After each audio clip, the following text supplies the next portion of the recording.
here are your hosts, the voice of the Tigers, Dave Woloshin, and Brett Stats Norsworthy.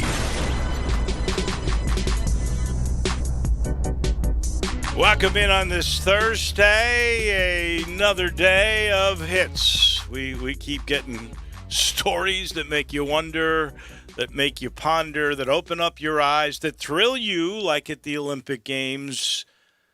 And the rumors are just out there everywhere. Dennis Dodd did a story which basically, Brett, puts the AAC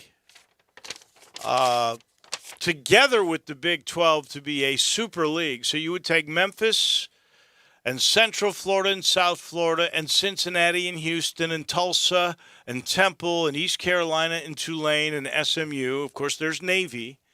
And then you're going to join with the Big 12, Texas Tech, Oklahoma State, Baylor, TCU, West Virginia, Kansas State, Iowa State, and Kansas. Hold it. That's 19. That's unwieldy. That can't work. We'll add another. And Wichita State for basketball. Well, we're going to add another football team because we can't do 19. We're going to have 20. We're going to add Army. We'll have the Army Navy. All right. 20 teams altogether, 21 if you Red Blake ain't walking through that door. count Wichita State. I guess some of this is if you do lose some, say Kansas goes away or West Virginia goes somewhere else, you go, or even if the AAC itself were to lose, say, Central Florida or Cincinnati, which the rumors are, to the ACC, you'd still have enough to be essentially the fifth best, maybe even the fourth best league in America. It appears from Dennis Dodd that Mike Oresco is very, very active. He's a former TV guy, and I'm being told we were discussing the opening that there would be for the CBS 2:30 slot. I don't know that CBS is all that interested in college football like it was. But Fox is. Fox is very interested, and they've got a lot of money, so they could do a game. Apple. There's now you get your streamers that you're going to start putting in there besides your network, and that means money, and that means opportunity, and it is good to know that Mike Oresco apparently is a very active, aggressive partner in all of this on behalf of his schools in the American. So even if you lose a few, you got enough around that makes you viable. Did your person or persons that told you about CBS, did they elaborate on CBS's distancing itself from college football and why?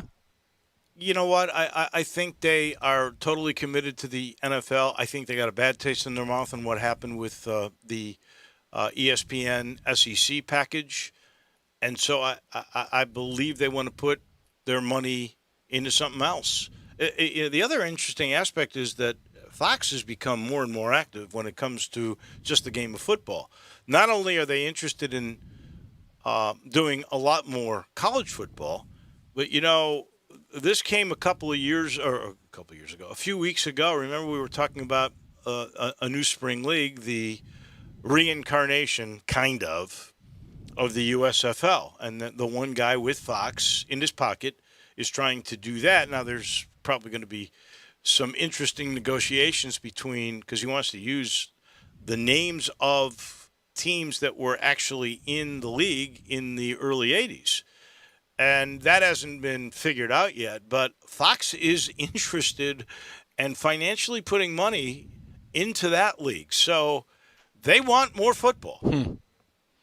Well, if you can throw money into that league, you can sure throw it into college football. I'm sorry, and I many times I have said, I know I have this week, of the critical role in the pie chart percentage of credit to the SEC or credit for the SEC being what it is today. CBS has a big, big piece of that. Mm-hmm. They deserve that. I'm sorry they feel that disenchanted by it. Now, but they know they've had a great deal the last few years, and they knew that the negotiations were coming open. And even as forlorn as they may be over losing this deal, if they thought they could make money off college football, they'd do it. I would think so. Somewhere. I will tell you this. You don't get that many. They aren't interested in giving up the basketball portion of it. Now, they own pretty much with Turner the NCAA basketball tournament, and that is not going to go anywhere. They seem to be happy with that. But, I was a little surprised to hear it, and, we'll see if that is correct. But that they're not going to be as big a player as Fox is going to be if and when all of this stuff settles down. Would they get good and mad enough to go to the NFL and say, hey, let's just try it?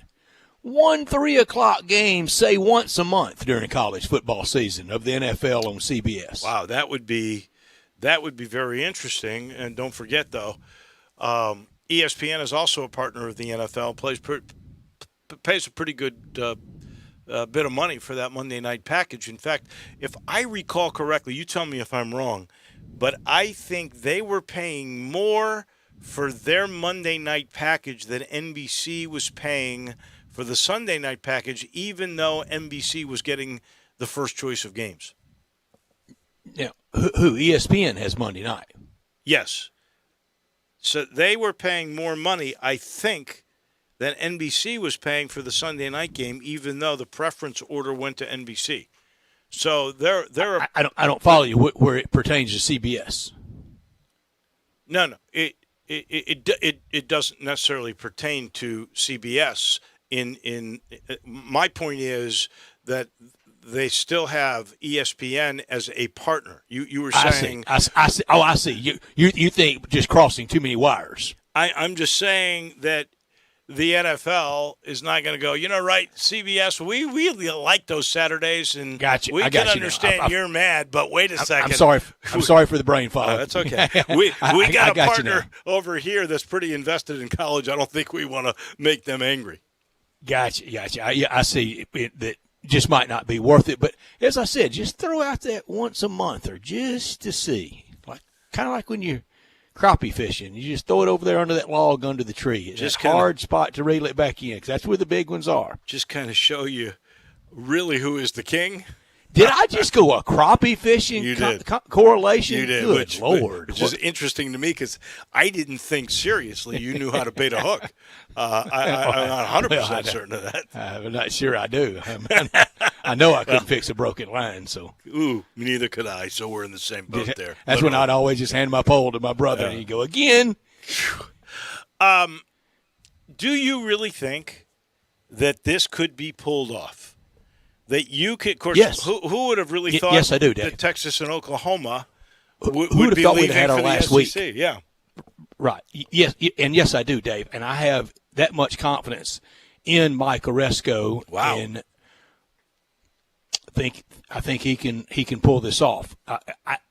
I'm sorry for Bob Bowlesby because Bob Bowlesby went out there and fought the good fight around this time last year, approaching this time last year for the overview, the broad view, the writ large game of college football, and he's just been kneecapped. I have a hard time feeling sorry for Bob Bowlesby. I don't think he's been an effective leader. I think he waits too long to make decisions. Could have expanded from 10 for a long time and didn't. That's right. Right. From every story and we mentioned this yesterday, that it was a done deal with Oklahoma, with Memphis and Cincinnati coming into the Big 12 a few years ago, and maybe that would have placated Texas or Oklahoma or both had there been an expansion. And would have been great for that league. It would have been, and maybe that all be together. There were other instances that Craig Way had cited to us a couple of days ago pertaining to things that angered both schools. Instances where Texas got upset about inactivity or a bad decision that Bob Bowlesby made or that Oklahoma did. And so I think there's a lot of rancor for several years that finally came to a head. I didn't like the way Bob Bowlesby handled that expansion thing. I've always thought he was half a beat a little too long in making critical moves, and so I'm not happy when a guy gets decapitated, as you or kneecapped, cut at the knees, as you maybe just both. said. Decapitation and kneecapping. But I don't think he's been of all the conference commissioners that were really in power for a long period of time. I always thought he was the least effective. Larry Scott wins the least effective. I was going to say Larry Scott probably would win that one totally. Where's Britton Banowski when we need him? That was another guy. He was a guy who followed Mike Slavin. He lasted long enough, but he saw his league dissipate too, and saw the handwriting on the wall, and decided, he is. What did he go into? He went into consulting. Let me guess. I think it was something like that. But of course, I actually think he came from a family of school administrators on the education side, and I think that's what he went into for a little bit. And he may be a consultant now. That may be exactly what he does. And yesterday, Bowlesby, he swung for the fences. It's going nowhere, and it's a little like blaming the local TV weather person because it rained. The one thing I think he's sort of in denial. I mean, I don't disagree with some of what he alleges. Okay, I mean, it would seem to me that it is in the best interest financially of ESPN for the Big 12 to no longer be a league, because they are owed over the next 4 years about $1 billion, right? I think it comes to 250, 280, something like that million per year for the next 4 years. So if that league is no longer in existence, guess what? ESPN is off the hook for those rights fees. And so are they helping other leagues trying to divvy that up because it's in their best interest? Possibly. I don't know that for a fact, but I could see how that would favor them if that were the case. But I don't believe for 1 second that they were in the instigators. This all began when Texas and Oklahoma, of their own volition, without being pushed by ESPN, said, we think we can make double the money by going to the SEC. Will the SEC take us? Let's check. And they checked with the SEC. When the SEC showed interest, probably they all approached ESPN to say, okay, what do you think you can pay us per year to make it worth our while? I mean, what will our monetary per year revenue stream be? And ESPN probably gave them an answer. And then once those schools were announcing they were going, commissioners trying to be protective of their own league just said, wait, before Bob Bowlesby steals our guys, let's go after their guys. As far as I'm concerned, that's fair play. Game was on. This hour of our show brought to you every day by Lexus of Memphis, 2600 Ridgeway. Online at lexusofmemphis.com. Call them at 901-362-8833. Lexus of Memphis offering the golden opportunity into July, into August summer sales event. Great offers on all 2021 models and always special leasing options. Drive in luxury and confidence knowing that every new Lexus comes with complimentary first and second maintenance services. Stop by today at Lexus of Memphis at 2600 Ridgeway and put yourself in the driver's seat of the all-new 2021 flagship LS500. You'll be looking and you'll be driving in style. When you purchase a Lexus, you get top-of-the-line engineering and design, and they make for the luxury driving experience. 901-362-8833. Online at lexusofmemphis.com. Experience amazing at Lexus of Memphis. Top story of the day. Well, obviously, the true top story is really what's going on for us with conference expansion. And this is a spoiler alert for those of you who want to watch the women's gymnastics all-around competition at the Tokyo Olympics tonight. I'm spoiler alert. I'm going to tell you who wins. 1, 2, 3, 4, 5. Okay, for the fifth year or fifth games in a row, an American was a winner. You know Simone Biles was not competing, so it opened up the door for a new female hero, and that is Suni Lee. And if you've been looking at and watching these games, you'll know that she is of Asian descent. A father that trained her, built a little balance beam for her as a young, I want to say 6-year-old or 8-year-old. took her to all the competitions, and then in an accident became paralyzed. He sits in a wheelchair cheering her on. It is Suni Lee who took the gold medal in the all-around. What a story that is, and congratulations. So our women's gymnastics team was able to produce even without Simone Biles. Simone Biles was in the stands cheering on her teammate. And it's truly a wonderful story. Congratulations to the Gymnastics Federation and in particular to the Suni Lee family for striking gold all around in the women's gymnastics competition. My top story, the NBA draft, and the Grizzlies are right in the middle of it tonight. The Grizzlies are in the lottery without having that bad team that normally lands you in the lottery. They traded into that. Fans have to have a lot of hope and a lot of regard for that. They were in the playoffs. They won a game. And maybe the next great playoff run, maybe the greatest Grizzlies playoff run, will come out of something that is dealt for tonight. That player that's selected tonight, whether it stays at the 10 spot or they move up, at minimum, he has to be a primary piece. At minimum, I think that person needs to be the third big piece.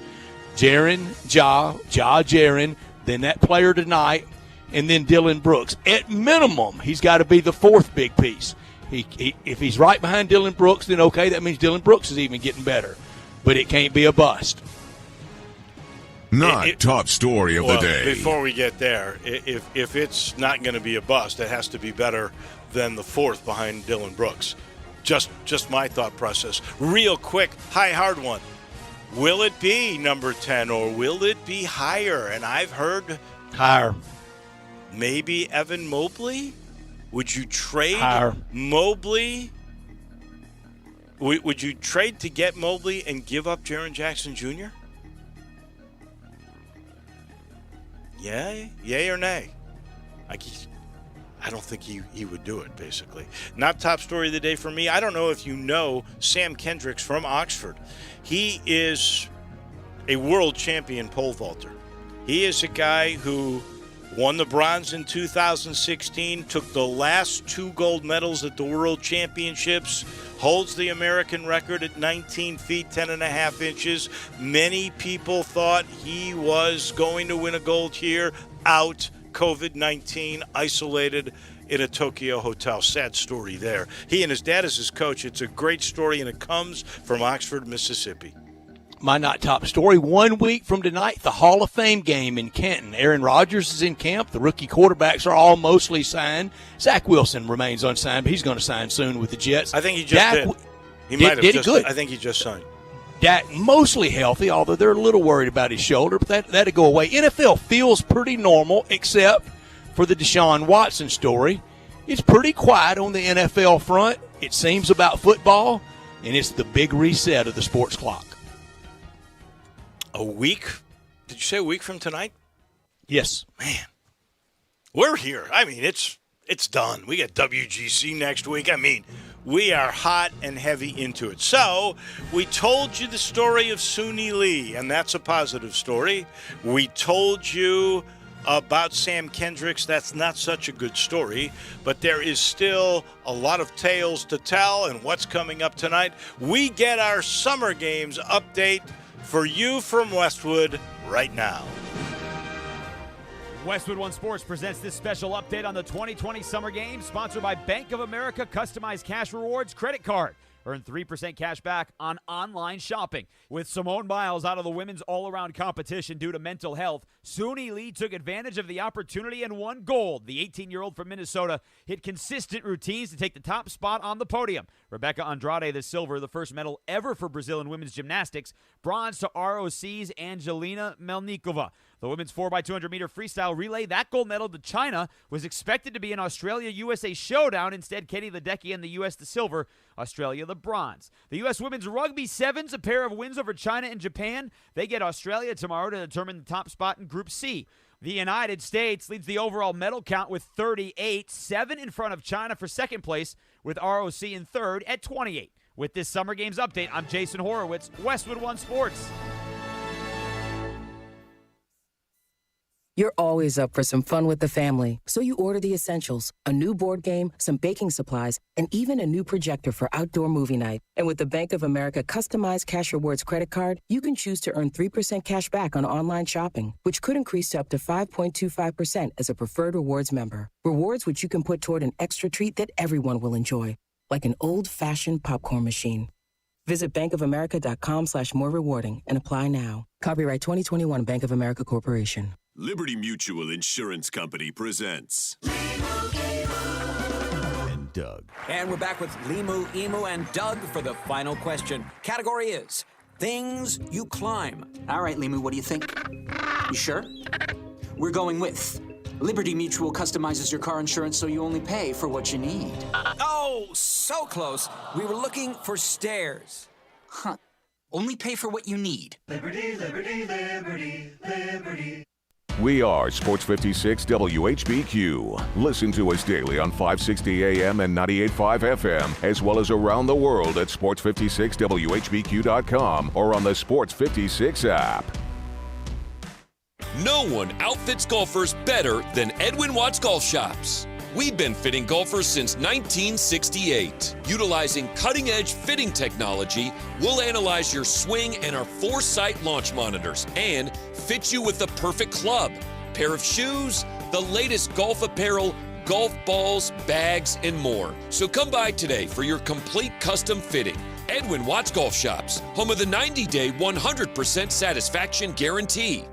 It's finally time to get out of the house. So make sure you stop by Family Leisure with great prices on in-stock and incoming products. Keep the kids active with play gyms, in stock, ready for delivery. And by the way, installation from the pros, I always recommend that. Markdowns on remaining game room products and those beautiful massage chairs. And the hot tubs, they're going fast. Get out of the house and get to Family Leisure. Wooden Road and I-40, where family and fun come together. It's time to trade up to a Kia sales event at Gossett Kia on Covington Pike. Get up and go in a 2021 Kia Rio 41 MPG Highway 0% and $239 a month. 2021 Kia Forte 0% and $268 a month. And get all-weather rugged and ready in 2022 Seltos $334 a month. Plus peace of mind with Kia's 10-year 100,000-mile powertrain limited warranty. Get top dollar for your Kia trade today and trade up at Gossett Kia 1900 Covington Pike, or shop online 24/7 at KiaCovingtonPike.com. Ask for Bobby J and he'll put you in a new Kia today. If you want it, we got it at Gossett Motor Cars. All $29.99 due at signing. Rio Forte 60 months at 0%. Rio ME 403.610. MSRP 17,315. Forte ME 379,469. MSRP 19,040. Seltos N 724 718 166 months at 1.9%. MSRP 24,110. Includes all rebates and incentives. PF 695 must finance with KMF for low APR. Excludes tax filing license with approved credit. See dealer for complete details. Offer valid through 8/2/2021. Dealer stock only. Looking for some action on your favorite games? Action247.com is at your service. Action 24/7 free-to-play games are brought to you by Tennesseans for Tennesseans. Come play with us online at Action247.com. Our free-to-play games are fun and easy. Go to Action247.com and click Let's Play. And best of all, you can win cash prizes. That's right, cash prizes. Free to play online at Action247.com. You got action. Magic in Memphis. Excellence delivered. Where the world comes to showdown. To be the king of Grind City. Today's stars, tomorrow's legends. Taking care of business. Compete to conquer the world. Don't miss the World Golf Championships FedEx St. Jude Invitational. August 5th through 8th. For more information, visit WGCFedEx.com. Now, back to Sports Time on Sports 56 with Wolo and Stats. This hour of Sports Time is brought to you by Lexus of Memphis. Here once again are Dave Woloshin and Brett Norsworthy. We like to party. What a week. It's been, I think, as hot at Family Leisure at I-40 Whitten Road, and then it's been, I think, in the sports world. They've been moving stuff because you know what? They got chlorine back. There is chlorine. Hard to believe because there's been a shortage. There is chlorine at Family Leisure. Just to let you know, if you have not heard, there is chlorine in family leisure. Hey, can you imagine all the shortages we have? I mean, the chips and everything now.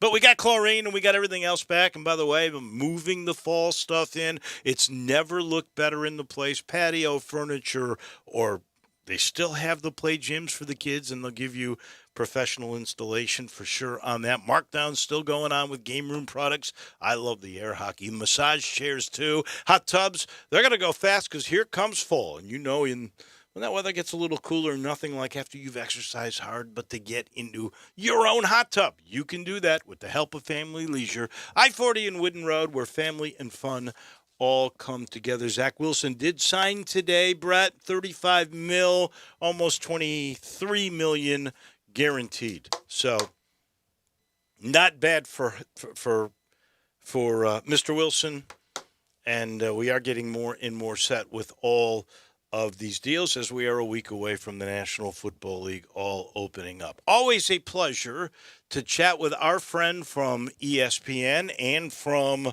Florida Gator Country. That would be Mark Wise, who joins us now. Are you guys all centered on this Texas and Oklahoma move, or are you guys watching any of the Olympics? What's going on? Well, I appreciate that, but the first question I want to ask you guys is, what is $35 million? Can you comprehend $35 million? No, I cannot. No. I might be able to swing 3,500. I would welcome 3,500 automatically deposited, Mark. And remember, a few years ago when they redid the money structure in the NFL, they were kind of bringing sanity to rookie deals, where only the veterans that have proven something could get their cash. Right. But they've just made so much, the sanity didn't last long. $35 million. No, and to answer your question, I think this is my own personal opinion about Texas and Oklahoma to the SEC. I think this is, well, it's not the first domino, it's the second domino. But the first domino was the Supreme Court ruling. But I think this is the second domino that makes me think we're headed toward nothing more than a 4 or 5 league super conference that's going to break away from the NCAA. I think a lot of people, I think what you're seeing across the country is a lot of people fed up with the NCAA to the boiling point, and two, a lot of older ADs, coaches around the country, kind of the old guard, they're getting out.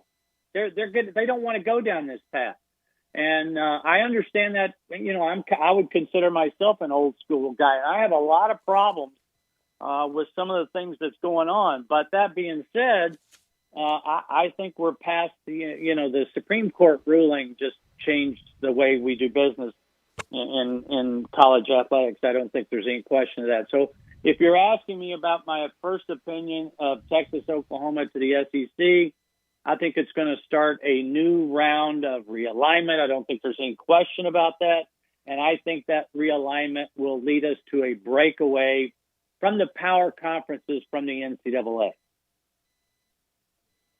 I see total logic in all of that. I don't know what that total final number will be. The disappointing thing for me in this, Mark, is that just when we appeared to become more inclusive, in other words, and this wasn't the NCAA pushing this either, but just when those that are in control of college football were about to do a college football playoff expansion to 12 schools, 6 conference champions with 6 at large, it meant at least 1 and maybe 2 of those conferences that had been left out of the deal were going to be included.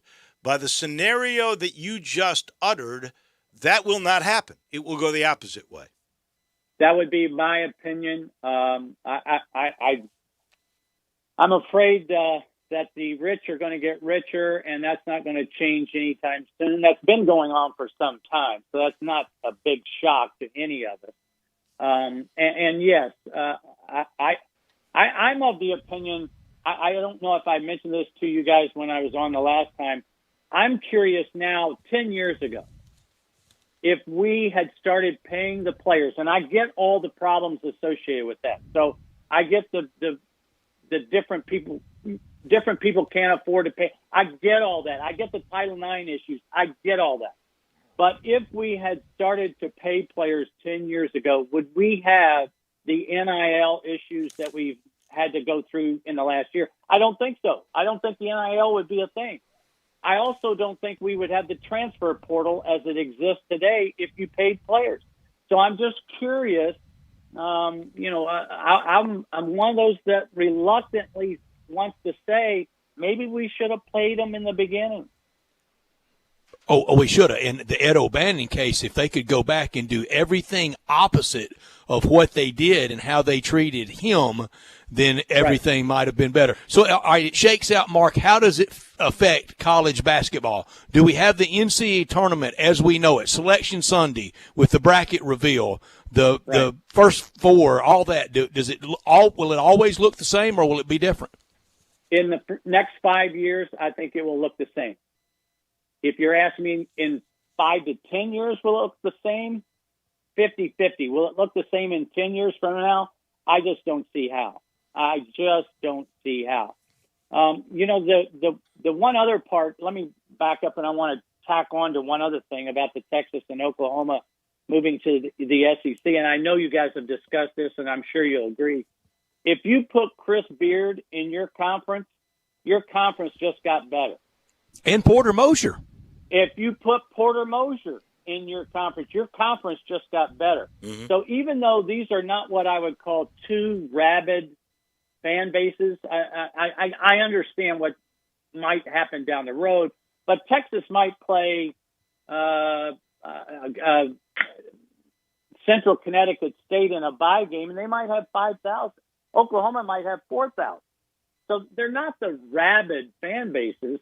But bringing those two coaches in that can create that kind of rabid fan base, I think the best days for Texas and Oklahoma basketball are very much ahead of them.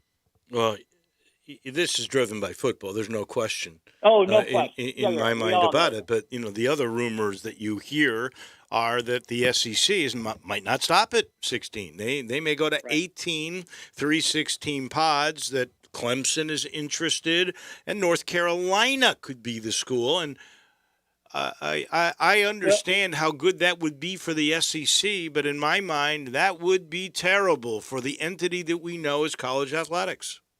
I agree with you, but let me give you the flip side of that from a perspective of a guy who works a lot on the SEC network. Yeah. If they want to put 50 teams in the SEC, that would be okay. Now, I'm being facetious, obviously, and I'm being greedy. But, yeah, I think we're headed towards super conferences. I don't think whether that's 16, 20, that's my opinion. Well, I think it's beyond super conferences. Your colleague, Jay Billis, on record as saying he thinks the SEC and the ACC should now merge. They would have 32 teams and just play each other. Yeah, I'm not for that. Again, there's going to be enough old school in me that I want the 68 teams. I want the March Madness. I don't care what. Here's the question for you guys. Can we see football head in the direction that we think it's going to head in, and probably is already heading in, and still maintain that beauty, that event that we call the beauty and the curse of March Madness? I certainly hope so. I want it. I do not want a super conference only for men's basketball. I don't want it for football. We tell you if that happened with the SEC and the ACC, and I'm not saying it's going to, but if it did, and Memphis and the AAC were able to merge with the Big 12, which is being talked about, and you had Army, now you got 20 football teams, you put 10 in each division, play yourselves. Same way you could do that for basketball. Now we got two totally independent college associations. And I don't see how that makes for a good regular season, but all this wonderful postseason stuff that we've been talking about that just really excites the heck out of me. The best postseason. Yeah, goodbye. No, I'm with you. I thought all along that the football playoffs would expand quicker than most people thought, certainly before the contract was up, and I think we saw movement in that direction. What impact will this have? I just don't know. I'm not wired that way. I'm not smart enough that way. I'm not high enough on the ESPN food chain. I have no idea. Mark, I think in the original language of NIL was that you could not use it for recruiting purposes. Breaking news here. It's being used for recruiting purposes with an Alabama quarterback already with $800,000 in his pocket. Yeah, I mean, the bottom line there is, since I'm married to a Division I coach, I'm kind of sensitive to this. But supposedly, the coaching staffs cannot have any origination in terms of a contact between the student athlete and any kind of NIL agreement with an outside entity. However, nothing stops the outside entity from working on its own. So from that standpoint, I think it's going to be much more of a zoo for the next 2 or 3 years until they get some sort of handle.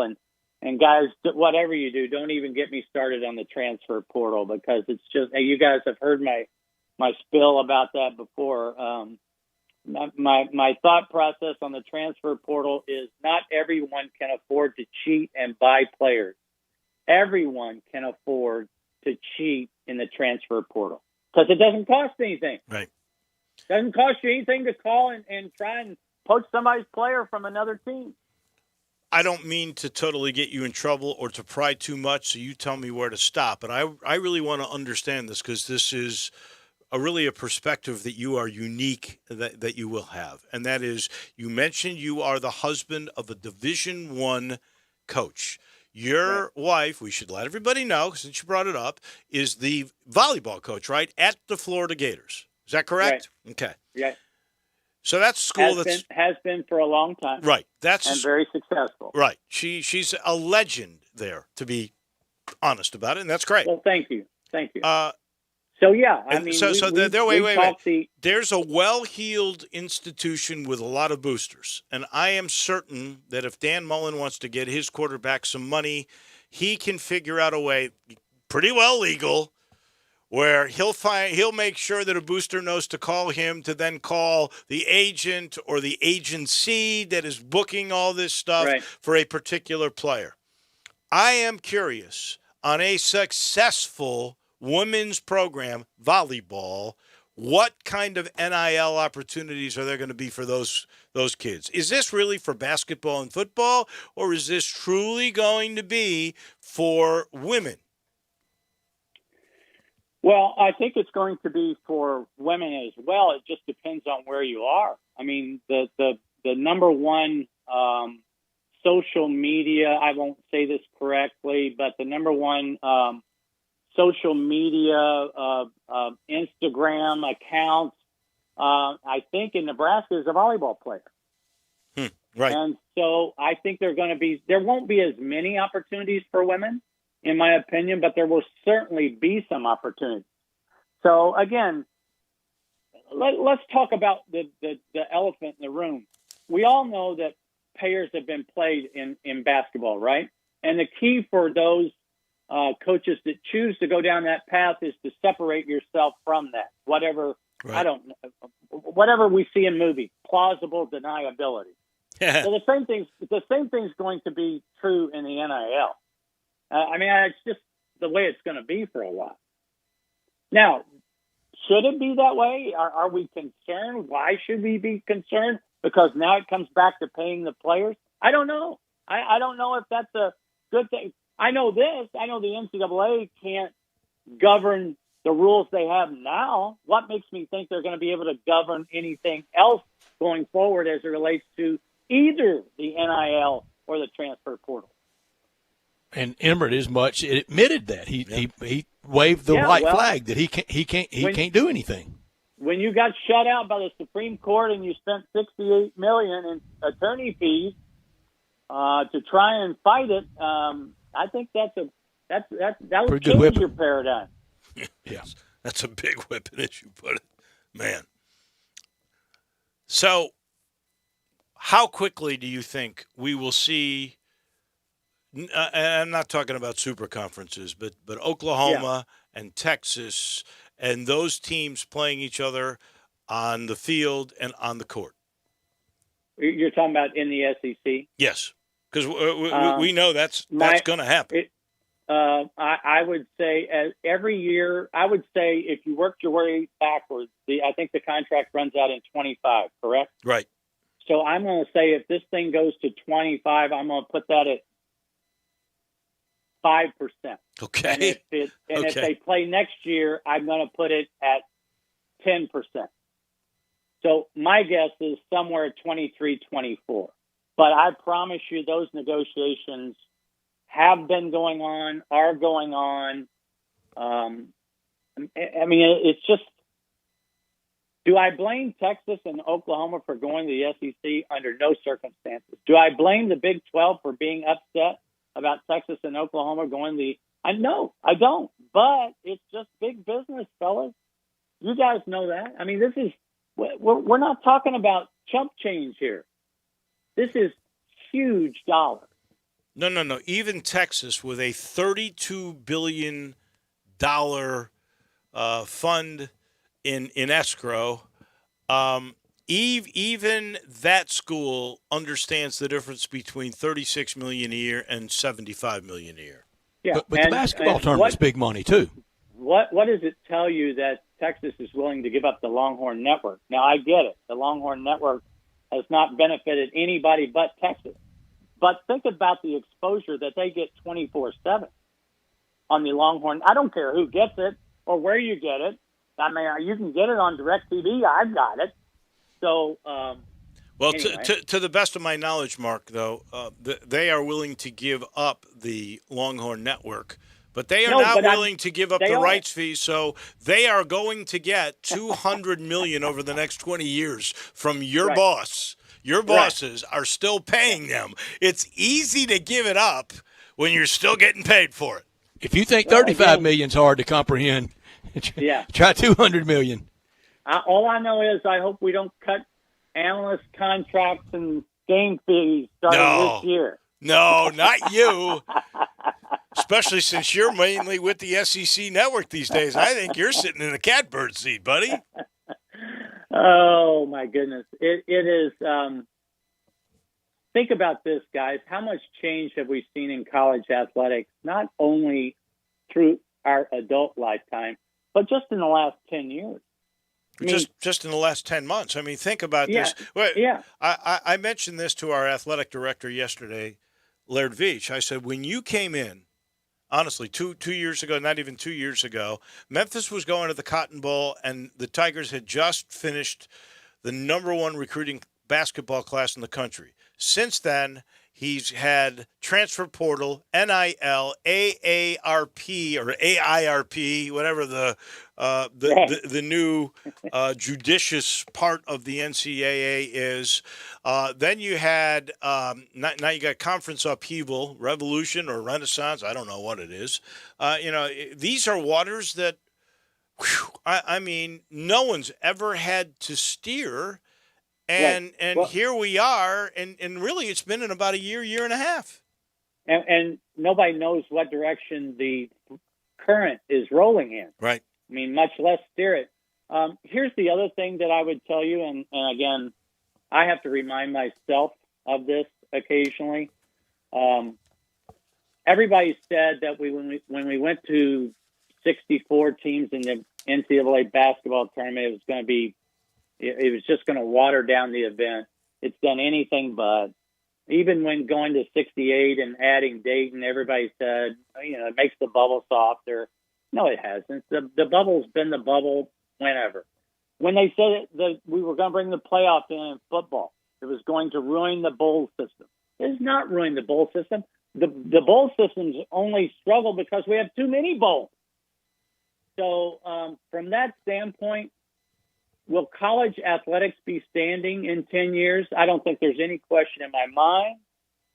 It will just look a lot different, and we'll have to adjust. We don't know how it will look. That is for certain. Mark, as always, we love chatting with you. We'll do it again sometime soon.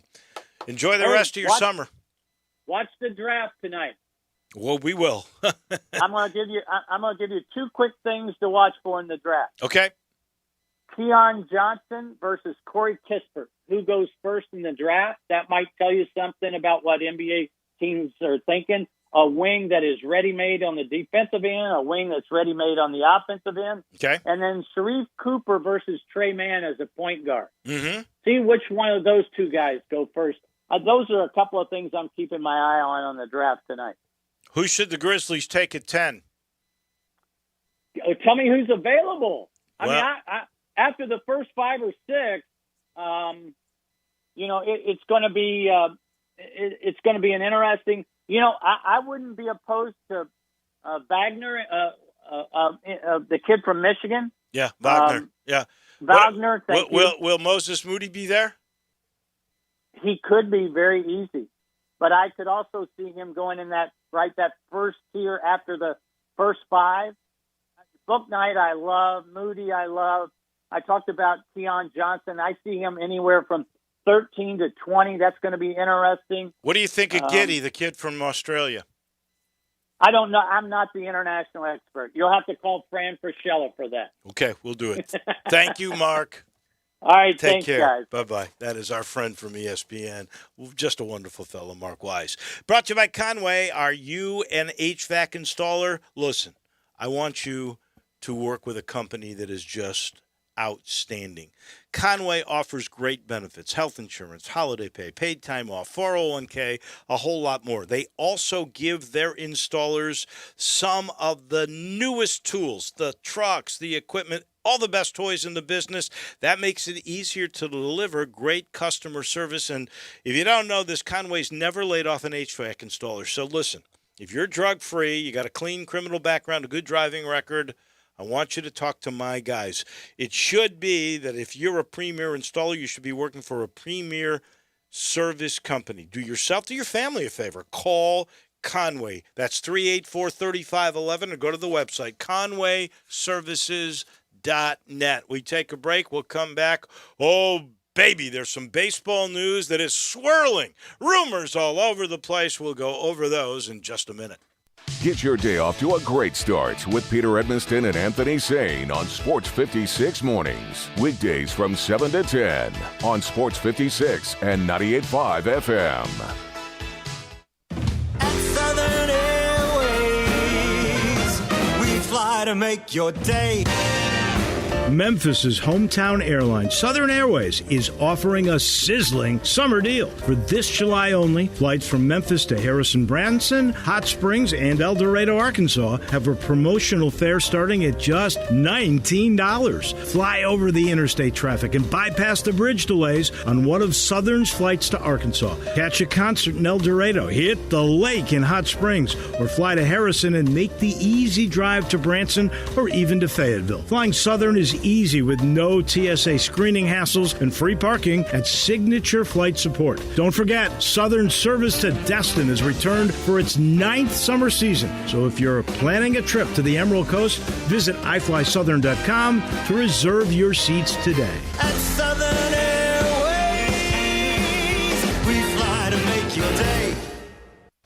Summer in Memphis is hot and humid. Match that with an inefficient air conditioner, and that equals less comfort inside your home and higher utility bills. Hi, this is Lauren Choate with Choate's Air Conditioning, Heating, and Plumbing. If you're frustrated with your current HVAC system, then let us give you a free estimate to make you and your family more comfortable this summer. Right now, Choates and Carrier are offering 60 months no-interest financing on select Carrier HVAC systems. If you're not ready to purchase a new system yet and need Freon to get you through the summer, then go to our website for our half-off 1 pound of Freon coupon. If your system hasn't received a maintenance yet, Choates is also offering their $20.99 AC tune-up. So turn to the experts with Choates and call 347-8086 today to take advantage of these specials. And remember, Choates, let our family serve your family.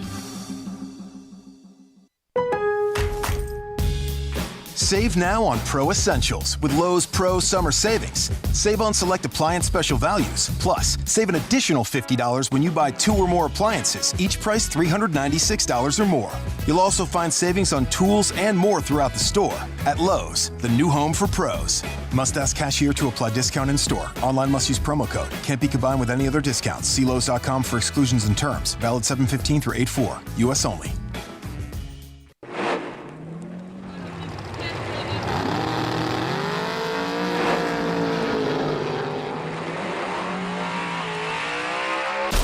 Swerving, speeding, and reckless driving can leave you in your own dust. Drag racing has its consequences. You can lose your driving privileges, your vehicle, face jail time, or even lose or take a life. So slow down, Memphis. The life you save may be your own. Brought to you by the Memphis Police Department, Traffic Operations. Now, back to Sports Time on Sports 56 with Wolo and Stats. This hour of Sports Time is brought to you by Lexus of Memphis. Here once again are Dave Woloshin and Brett Noseworthy.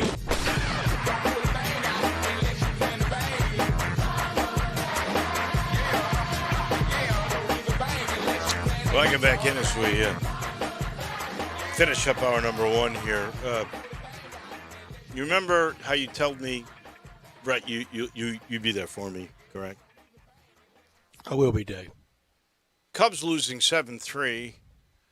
They're through 7 in Wrigley, but that's really not what's important. Only 28,000 there on Tuesday night at Wrigley. The fans are really disgruntled. Well, they should be, because you know who's not playing today? Rizzo's not playing today. You know who's not playing today? Bryant's not playing today. You want to know Thursday why? off, huh? You want to know why? No. Just taking a day off? No. Stayed out too late last night? No. Anthony Rizzo, probably before the day is out, will become a Boston Red Sox player. Chris Bryant, before the night is out, will probably either be a Tampa Bay Ray or a San Francisco Giant. Baez. Ooh, he better sign with Tampa to get in that big old State Park ballpark they play in San Francisco. Baez. I would have too. to say he is on the way out. Craig Kimbrell, he is on the way out. The folks in Chicago should storm that entertainment district and demand the Ricketts sell the team. That's how I feel about it. The people that delivered the first title since 1908. No, Ricketts didn't. That's Theo Epstein. He sent him away, too. And Joe Madden sent him away, too. At least you got something to sell, Dave. True. True. The Cardinals have Lars Nootbaar. Oh, man. So baseball is going to look a little different here in the next day or two. It's 4:00 tomorrow is deadline. Yeah, exactly. It is crazy. And of course, the Grizzlies are going to look a little different. The NBA is going to look a little different after tonight. I think for sure Cade Cunningham and Jalen Green go 1-2. I'm not sure anything is said after that. Really? You don't think Mobley's locked in at 3? I don't know, because has Woj told us yet? Woj is about to live tweet all the draft before it begins. Isn't that something? Isn't seriously, you think about Woj, I think Jeff Passan, not quite to the same extent as Woj. Oh, not even in the same universe. But he does a pretty darn solid job. When he's got something, he gets it. But Woj is like the official state information. No. Would you say that Woj's Twitter feed is equivalent to the NBA PR department? Might as well be. Yeah. It really should be. And I know Sham Charania has developed being a distant second, but I don't know why they wouldn't want to foster more sources and more reporters instead of Woj. I mean, he's almost the clearance house. Oh, and he's pretty ruthless about it. Have you ever read any of the stories about him and the tactics he uses in order to get those stories? I haven't. I don't know him at all. Was it Brian? Was it The Athletic? I know you shook your head. Was it The Athletic that did that sort of expose on him?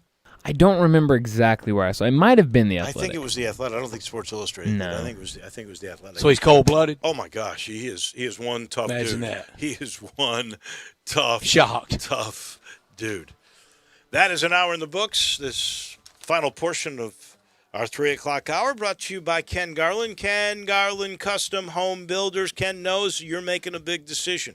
And right now it's a really terrific time to make a decision because you get a lot of money for selling your house, but it's crazy what's out there to buy. You have to put up way over asking price. If you've got a piece of land, maybe it's been in your family for a long time, now's the perfect time to build. Or if you're worried about that move and you've got that house and you really like your location, how about a renovation with innovation? That's what Ken Garland is all about, and he's been doing it with his dad, 2 generations, over 50 years of just magnificence throughout our Metroplex. I want you to go see what I'm talking about. Go to kengarland.com, then give him that call, 751-1632. He believes what you should get is quality construction on time, on budget. That's his mantra.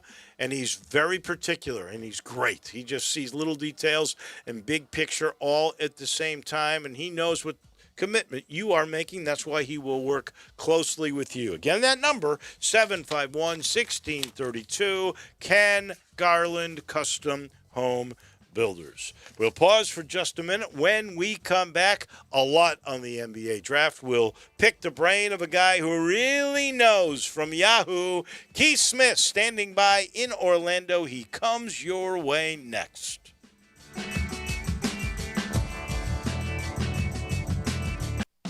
Brian Elder's Roofing Solutions. I'm Brian Elder. The great Kimmons Wilson of Holiday Inn had a slogan: the best surprise is no surprise. And that's so true. When I sit at your kitchen table, you're going to understand exactly what I'm going to do to your roof. From the underlayment to the hip shingles and ventilation, the flashing, the wood repairs, the cleanup, the crew safety, the warranty. It's amazing how many customers sign contracts being told none of that stuff. But the best surprise is no surprise. Insurance claims. Talk to your friends. More and more claims are being rejected, and only experienced claims specialists are getting those terrible decisions overturned. So if you don't hire me, please hire someone to manage the process with the experience to see it through. The best surprise is no surprise. 867-0303 or BrianElderRoofing.com. Call 867-0303. Brian Elder's Roofing Solutions.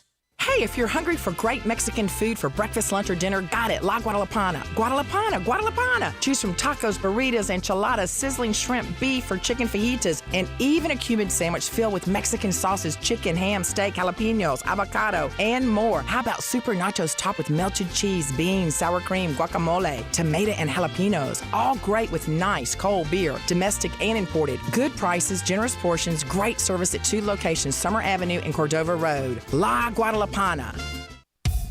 I want to do some bragging rights. Hey, I was just the other day overhearing a conversation with Big Mike, the manager of DeSoto Auto Sales. They've got people buying cars all over the country. North Carolina, South Carolina, Georgia, Alabama, Arkansas, Texas. People from all over the country buy cars at DeSoto Auto Sales in Olive Branch, Mississippi. Why?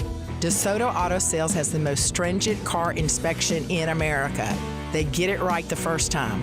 Quality and low mileage. Factory warranty on most vehicles. My favorite part is the people who work there. Big Mike, all the employees are professional, friendly, and go that extra mile. Expect as you walk in the door, you're treated like family. DeSoto Auto Sales understands your time matters. We can help you find your dream car and get all the paperwork finished in less than an hour. Come see us at DeSoto Auto Sales and be part of our family. Have a great buying experience every time. 662-890-7184.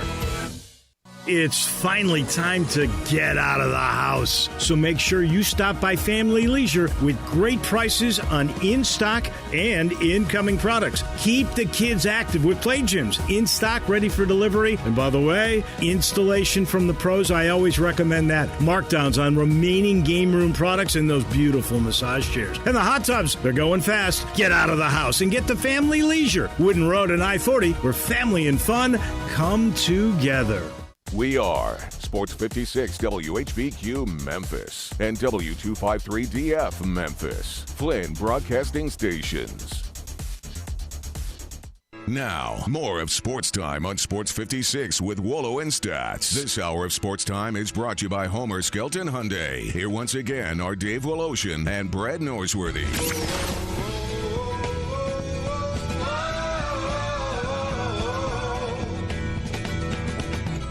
Welcome in hour number 2 on this Thursday, a busy Thursday. It is draft night Thursday.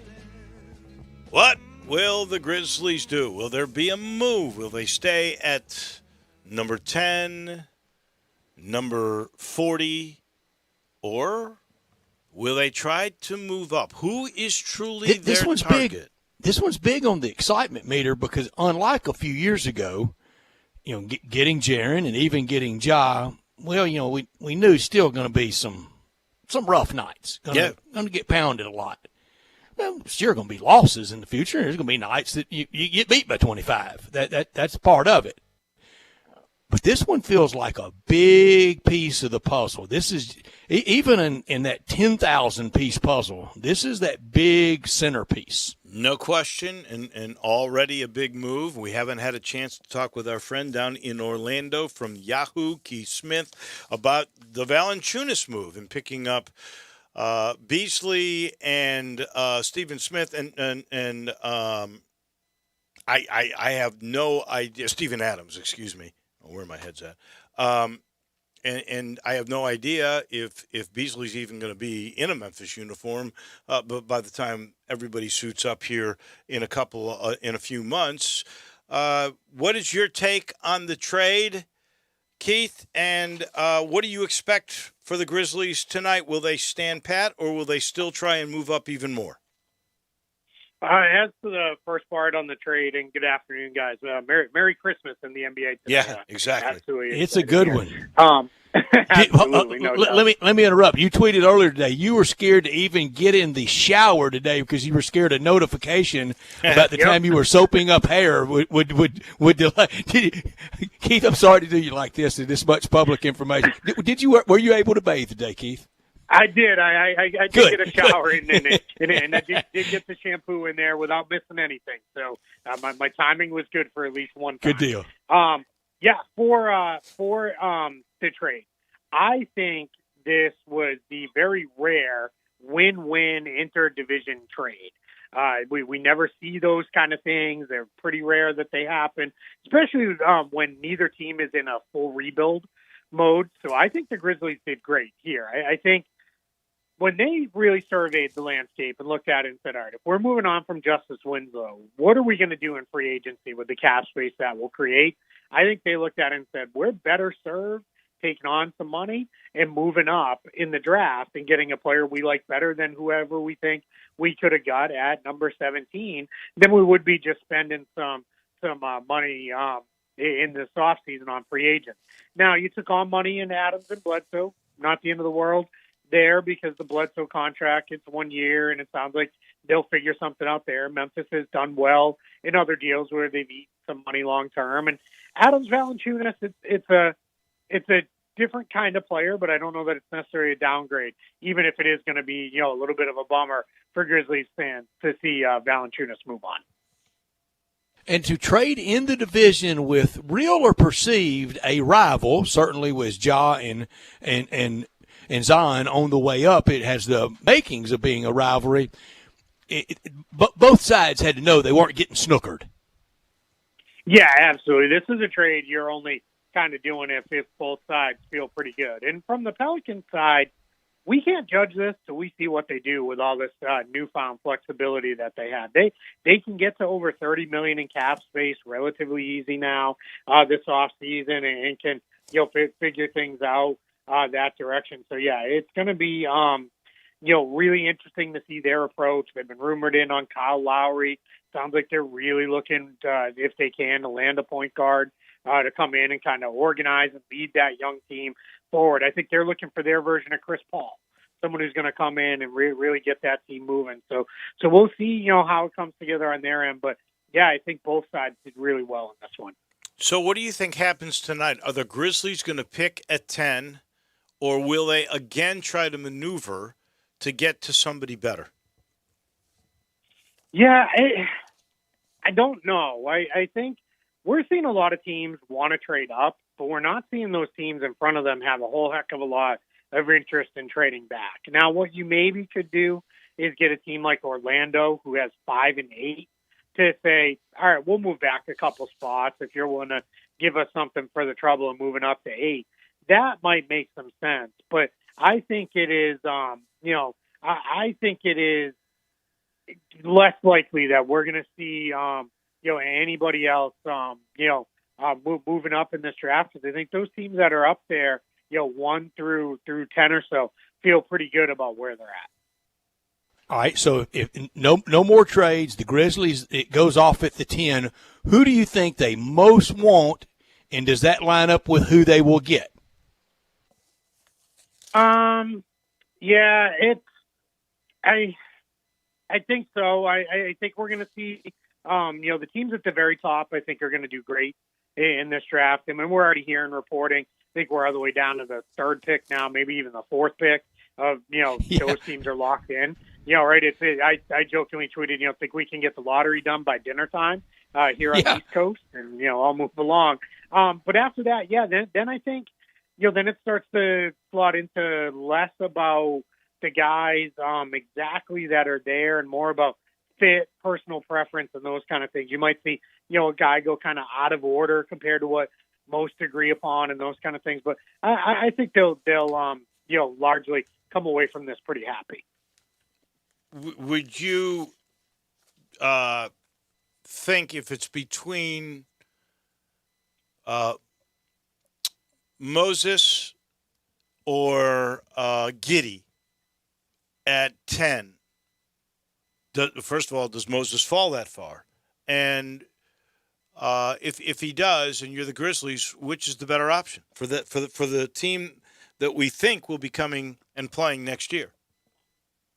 Yeah, and I think that there is a chance Moses Moody's there. I think that's roughly his range, somewhere in that 8 to 12 bucket. Seems about right for him. That said, boy, it's hard to pass up on Josh Giddey for that team. But Moses Moody is a very good player, but I think you start to have a little bit of overlap with a couple of the other guys on the roster.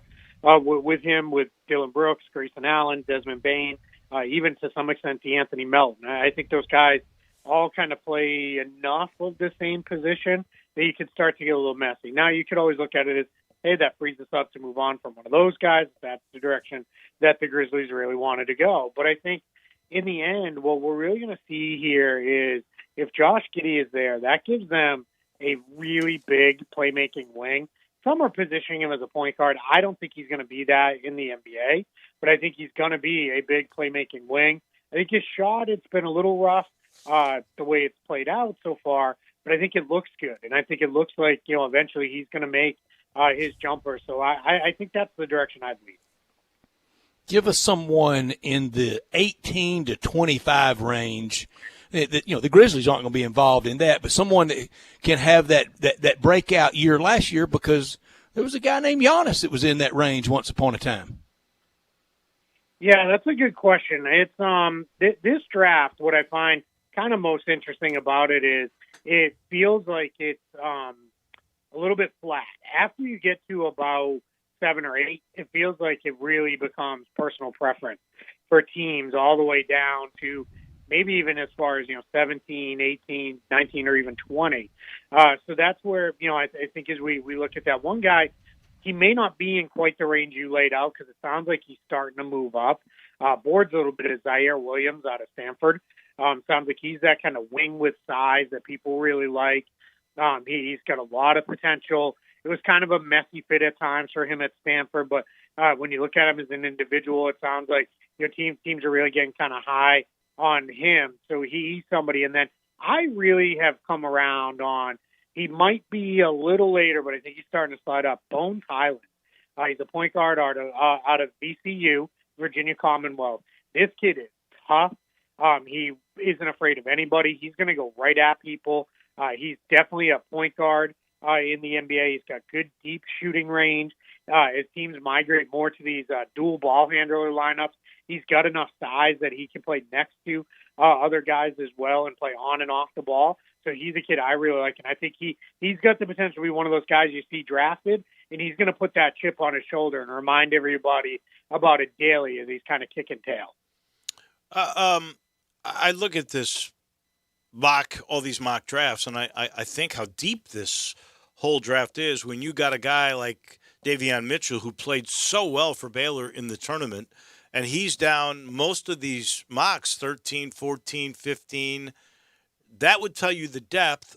Is there a guy from that range that you feel is a can't miss guy? What I look for once you get kind of towards the late lottery and into the back half of the first round, I really start to look at guys who have at least one definable skill. And there's two guys who really stand out to me in that range. You just mentioned one of them with Davion Mitchell. I think his motor and his defense is going to be huge. I think he's a guy you can put on the floor day one and say, go defend, and he's going to be fine, almost no matter who it is he's going up against. So I think he is going to be somebody who's going to be really good. The other guy, he's kind of in that range. He might go slightly higher, is Corey Kispert out of Gonzaga. Mm-hmm. I think he might be the best shooter in the league. And when you look at an NBA where Duncan Robinson's a free agent this summer, and he's going to get paid probably $80 million plus, Joe Harris got paid a lot of money last year. If you can shoot the ball, what we're really going to see is teams are going to really value you because they know you're going to have a place in the league. And I think Corey Kispert is a guy who, because he probably is the best shooter in this draft, he's definitely going to be somebody who's going to have a good, long NBA career. Is it fair to have the knock on the Baylor player because of his age? Yeah, unfortunately, that's been a trend for, let's say, going on 5-6 years now. Buddy Hield went through it. Yeah, and it happens with a lot of guys. And I think what teams look at there is by the time that player's done with his first contract, he's now in his late 20s. By the time you're looking to sign him to that second contract, if he really pops, you're talking a deal that's going to take him into his 30s. Now, 30 is no longer the barrier that it once was in the NBA, where we kind of looked at it and said, all right, well, that's kind of the drop-off point. These guys are starting to fall apart. But it still is, it's still in the back of a lot of people's minds that once you get past 30, investing a lot of money into a player doesn't feel real great. So it is something that works against some of these guys for sure. But one good thing is, this year especially, there's a lot of teams that are saying, hey, the Suns and the Bucks were there last year. We're not that far away from being that team this year. Why not us? How do we get up there, and how do we make that happen? And that can lead towards some of those older win-now players getting drafted into better positions a little earlier.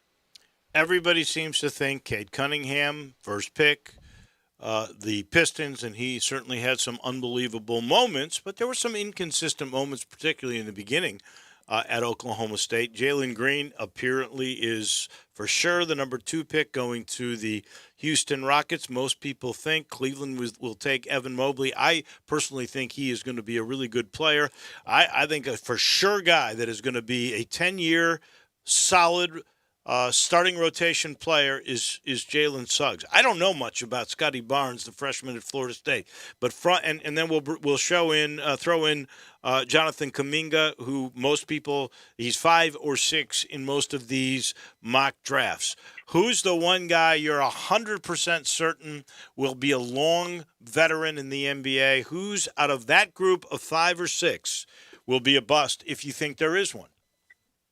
I think the highest potential is Jonathan Kuminga.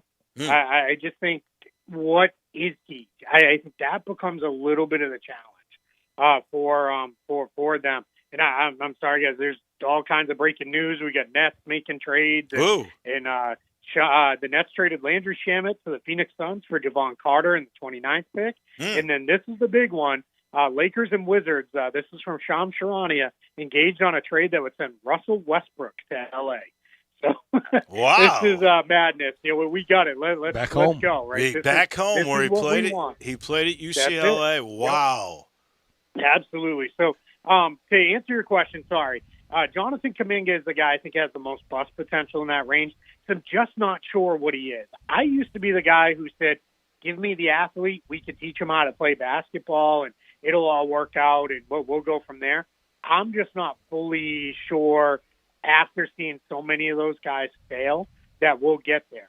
The guy I'm 100% certain is going to hit and be fantastic is Scotty Barnes. This guy, I think, is going to be an all-defense level guy almost from day one. he is a true player who can defend everybody 2 through 4, the occasional smaller 5, and the slower 1. I think he can really defend just about anybody you put him on. And I think the shot looks good when he's off the ball. He'll be a good spot-up shooter. And then I think you're going to see him, really be somebody who's a pretty good secondary playmaker, and he's going to really hit and be a big-time player. Wow. And he's coming to your hometown in Orlando, most likely. Since you just brought up that Westbrook trade, it seems to me if Westbrook is willing to really share, and I've seen him do that before, if Westbrook can be that team guy, he really helps LeBron and Anthony Davis. That seems to me to be a pretty good fit. What do you think?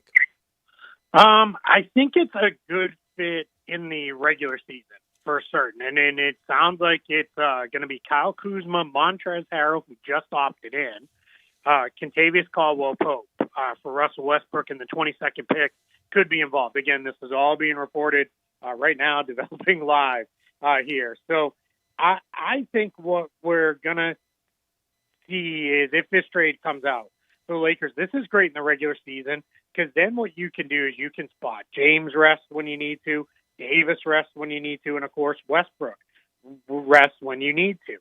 That allows you to do a lot of different things. But if you get into the playoffs, we've seen Russell Westbrook for years struggle multiple times in the postseason. So I think that really becomes a challenge for the Lakers, is finding the right construction. And they're going to have an awful hard time filling out the rest of that roster with sending out basically the remainder of their depth that they had to bring in Westbrook. That is going to be something really that we've kind of never seen before. This team is going to be as top heavy as any team we've ever seen in NBA history. Poor Wes Unseld Jr. He wanted that job badly, but it's going to be a team that could win 17 or 18 games next year. Yeah, it could be. Now, I'm not fully sold that this couldn't be couldn't go maybe a different direction and all those kind of things. Maybe the rebuild has been coming for a while. If you can really nail a Bradley Beal return and those kind of things, because my guess is if you're moving Westbrook, those players are all nice, but they're not great players that you're looking to compete super high level with if you're the Wizards. So I think Beal's on the move next, and then you're probably entering a full rebuild phase. And that does take a little bit of the pressure off Wes Unseld Jr. right out of the gate. A lot of L's coming from that team. All right, it's not just Christmas today, because then it starts with free agency. I just saw this story about the Philadelphia 76ers want Harden-esque return for Ben Simmons. Now, in that story, they say it only takes one taker, but there are like 3 picks and a player, and just absurd kind of deal. Do you think Simmons will end up in particular Portland for a lot? Portland's interesting. My guess is maybe C.J. McCollum could be the return there. I don't think it would be a Damian Lillard trade unless Lillard really came out and said, I'm out, I want out, and Portland says, hey, we want to move. We still want to stay competitive, and they come to an agreement that's based around Simmons for Lillard. I think it is huge that the Sixers are asking for that massive return, because that kind of gives you the sense,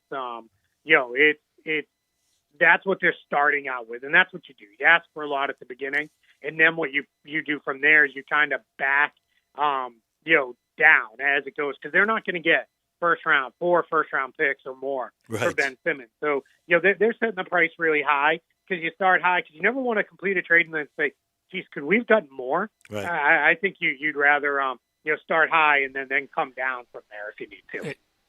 Yeah. Mr. Newton had it right. You need to start high and work down. Yep, absolutely. All right. Well, you enjoy, sure. Keith. Quite impressive you talking with us and tweeting at the same time. Very good. I can multitask. I can go hands free. You are obviously a multitasker, and good job. We just started. Last thing for you. What's the bigger upset? That the Westbrook trade took place, or that it wasn't broken by Woj, that Shams got it? Yeah, well, we got a little bit of a source off going on because Woj was tweeting about Harrell and Kuzma to the Kings for Buddy Hield, and then Shams comes in with the Westbrook trade, and who knows? By the time we get off the phone here, we might have 3, 4, 5 teams involved in this, and boy, I hope so because I love the chaos. I do too. Me too. Thank you. We appreciate it as always. You enjoy tonight and the rest of the chaos that could ensue the next few days. Thank you, guys. I appreciate it. That is our man from Yahoo down in Orlando. That is Keith Smith. He's brought you, in fact, this hour is brought to you by Homer Skelton Hyundai in Olive Branch. And there's Genesis of Olive Branch. So you've got two distinct, wonderful products. And I mean wonderful.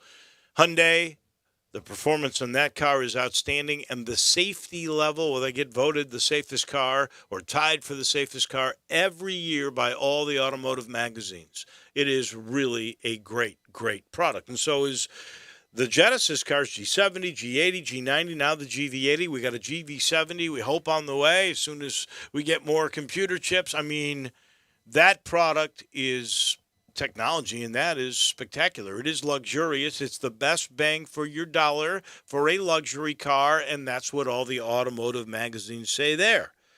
So you've got this product so durable that all the new cars, both the Hyundais and the Genesis, you get a 10-year, 100,000-mile limited powertrain warranty. But you couple that with the philosophy of the general manager of both those stores, you get unreal service. Like every new car gets a 3-year, 36,000-mile maintenance package. That's Chris True's philosophy to take care of anybody who does business with his team that's been together for 14 years. If you want to see how they've raised the bar, if you want to see the way car business should be done, please get on Lamar into Mississippi, exit 1's Craft Road, turn left, you're there. You're at the place that you will marvel at. You'll be at Homer Skelton Hyundai and Genesis of Olive Branch. Giddy or Moses, which one do you take? If they're both there in the draft slot, which one would you take if you had to hand the card to the commissioner?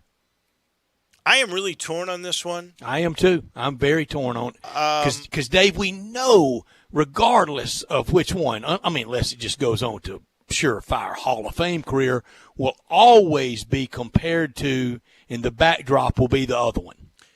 My mind is that Zach Kleiman knows for sure. When he made the move to 10, I think so, Dave. He identified which guy he thought would be there and which and guy it might be neither one of those players. Yeah, and we could be wrong on both, but if you believe these mocks and all the research that goes into talking to GMs and everything, it sure seems like it's down to Moses Moody and the 18-year-old Giddy, Joshua Giddy. Like so and Moses Moody can't be. I mean, he can't be a day over 20. No, he played young. 1 year at college. The other kid's 18, though. He's younger. He plays a different role. Yeah.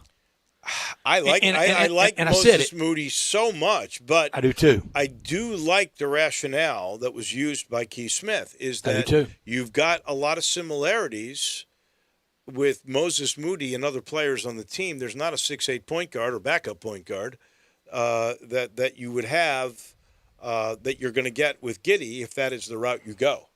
I prefaced it when I made the comment yesterday or earlier in the week. I would love for Moses Moody and the Razorback connection. Now that's not storming the ticket window by any means. It's not. He only played there 1 year. I mean, just how big of an affiliation, of a kinship with him could they really have? He did get them to an Elite Eight. I'll tell you this: I think Tiger fans have followed Derrick Rose forever. Well, he only played 1 year, and I think he is a little different than Moses Moody. Though. He played for the last night of the year. Yeah. He had a bigger impact. True, but we have seen. I sadly saw the day when Larry Finch couldn't sell tickets to the ABA. Larry Finch couldn't. I mean, the people would. A lot of times that stops when that college affiliation ends. But I do think it would be a good local story. But that's not the reason why you draft him. You draft him because he can go, and I think he can. Here's what I think, honestly, either way that you go, and let's face it, I think that's already been decided, as I said. But I think either way you go in that direction, it's better than you were at 17. So I think you're going to get a good player either way. Big piece. Yeah, big piece. I just don't think way. gave up that much. No, nothing that breaks my heart. I will say unless this, Conchar ends up in a deal. Whatever that piece is. Oh, I hope that's not the case. Then Dave, I don't think you're going to be there for me either. I'll laugh with you. How's that? You can't. No, there's quite a difference between laughing with someone and laughing at someone. I said it nicely, didn't I? I know you did. I mean, when I'm crying myself to sleep and sleeping in my Conchar jersey and nothing else, you won't be there for me. Well, let me say this. Because Zach Kleiman and I'm already sleeping in nothing but my Conchar jersey. If the public just really needs to know, that's definitely TMI. Too much information. But let me say this. And you know where where it cuts off too, where the hem is. I don't really want to know. I'm going to say, you made a comment earlier. This piece, because they traded away a solid 20-10 guy to make this move, and I'm okay with that. But this piece has to be better than Dylan Brooks. It has to reinforce it. It minimum. has to be the third best player eventually on the third team. leg. It can't be 4 behind Dylan Brooks. It can't be a plucky chipper inner. It can't be a scrappy, box score guy. It's got to be a big piece. Because last year, you could make the case the best player consistently on the team. We made it. We said he was MVP. Was Jonas Valanciunas, and you've made a move here to move up in this draft. So this piece has to be a good piece. Otherwise, and you're giving away to get this move, the one move that you've made so far that is a negative on your resume, and that's Justice Winslow. So that, again, becomes important that this piece is a piece. We'll let you know. We got to take a break. We come back in just a minute, and we got a special guest. Bill Rasco, the sheriff down across the border, has a very important program that he is beginning. He wants to share with us, so we'll be joined by Sheriff Bill Rasco in just a minute. Get happy with Sports 56 Happy Hour with Johnny Radio. Weekday afternoons from 1 to 3 on Sports 56 and 98.5 FM. Hey, listen up, Mid-South. It's time to get your new ride on at Gossett Chrysler Jeep Dodge Ram Fiat with the biggest Make This the Summer event you've ever seen. Check out 2021 Dodge Challenger at $389 a month. Power up in a 2021 Dodge Charger at $429 a month. And get adventure ready in a 2021 Jeep Wrangler Sport, now just $539 a month. And don't forget to check out the all-new 2021 Jeep Grand Cherokee L. Never a better time to trade or buy a new Chrysler Jeep Dodge Ram Fiat from Gossett. So drive past the rest and come to the best, or shop online anytime at GossettMotorCars.net. If you want it, we got it at Gossett Motor Cars. Almost finance through Chrysler, 75 months at 3.99 APR, 3,500 down. Challenger MH586,606, MSRP 31,835. Charger MH602255, MSRP 33,435. Wrangler MW663938, MSRP 40,650. Includes all rebates and incentives. PF 695. Excludes tax, title, and license with approved credit. See dealer for complete details. Offer valid through 7/31/2021. Dealer stock only. Like, I don't know. Can you just pick something and order? Yeah, but anyway, where are you at? You don't... It only takes 2 seconds of distracted driving to become a statistic. You can lose your driving privileges, your vehicle, face jail time, or even lose or take a life. Slow down, Memphis. The life you save may be your own. Brought to you by the Memphis Police Department, Traffic Operations. AC trouble? Call Air Doctors of Memphis, 901-598-HVAC. Owner Matt Davis is a third-generation full-service air conditioning specialist. Air Doctors of Memphis services all major brands, and labor and parts are guaranteed 100%. Their yearly AC checkup is only $60. Then this year, Air Doctors is the official HVAC contractor for St. Jude Dream House. Air Doctors installed the St. Jude Dream House new Train high-efficiency equipment. Get your service from the best. AirDoctorsOfMemphis.com. Call 901-598-HVAC. Whether you're driving for distance, pitching for precision, or putting to win it all, come to Edwin Watts Golf Shop to get custom fit for all your clubs throughout your bag. Hit a few balls and let our team show you the latest swing technology and data that will help optimize your game. Having each club tailored to become your gamers will help you start shooting lower scores. Let Edwin Watts Golf Shops help you make every shot the perfect one. Come in and get custom fit today. Edwin Watts Golf Shops, home of the 90-day satisfaction guarantee.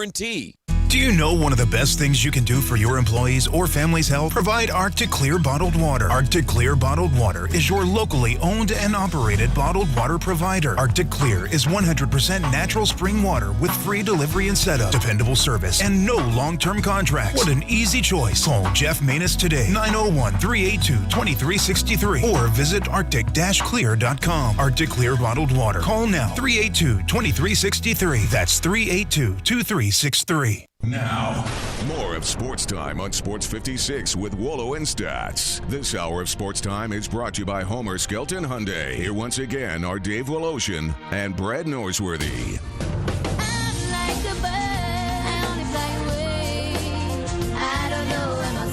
Halfway home on this Thursday afternoon, all kinds of news. It's the big draft night. We're going to shift gears here in just a second, though. And just for a little bit, we're going to talk with Sheriff Bill Rasco about a new program that he's kicking off at the Landers Center here in a little bit. But first, let me tell you, he's brought to you in part by Dinstall's. And that Summer Sizzler is very special this week. Mark it down. It's the award-winning chocolate fudge. Pecan or no nut, you can now get the chocolate fudge at a special price. It's made with fresh cream and Dinstall's rich chocolate. It is great melted and then poured over ice cream, hot fudge. Ooh, I love it. Or you can just flat out eat it. It has won so many different contests.